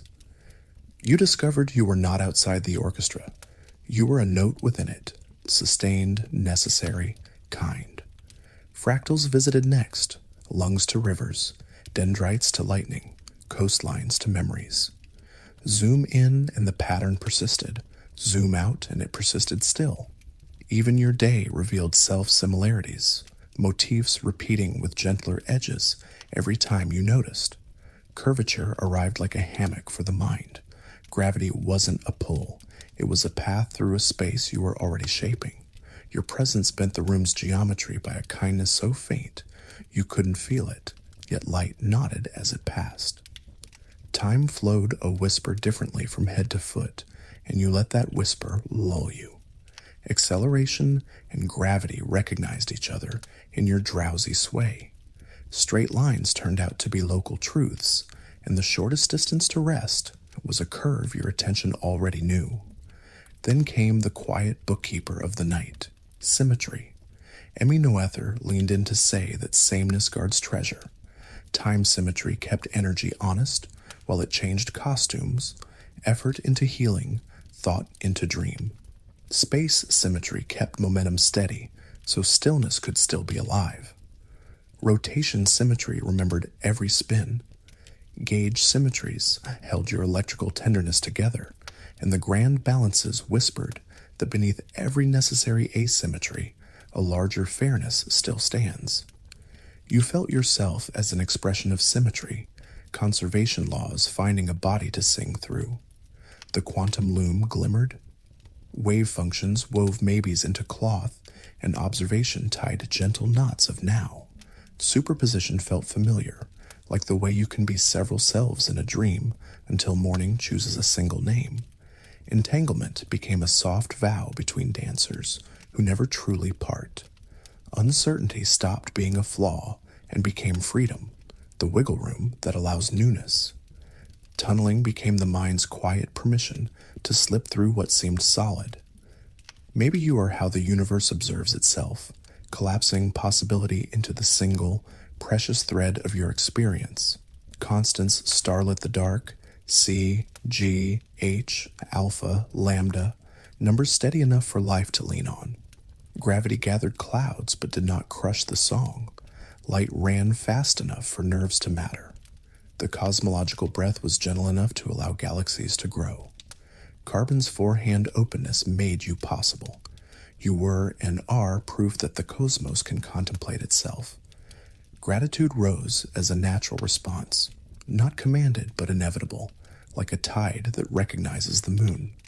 Topology softened boundaries without breaking identity. Mobius thoughts flipped inside to outside and back. Klein bottle moments let you be the room you rested in. Manifolds explained why moments felt straight up close, yet returned in graceful arcs across a night. Invariance told you what persisted. Through every stretch, you remained you. Falling asleep turned out to be a continuous transformation, like breath-turning effort into ease without tearing anything that matters. Now let all of it converge where you are, you as a focal point where patterns meet. Around you, gravitational fields curve in patient basins. Through you, electromagnetic waves flow, warmth, touch, light. Within you, quantum fields flutter, vacuum alive with small invitations.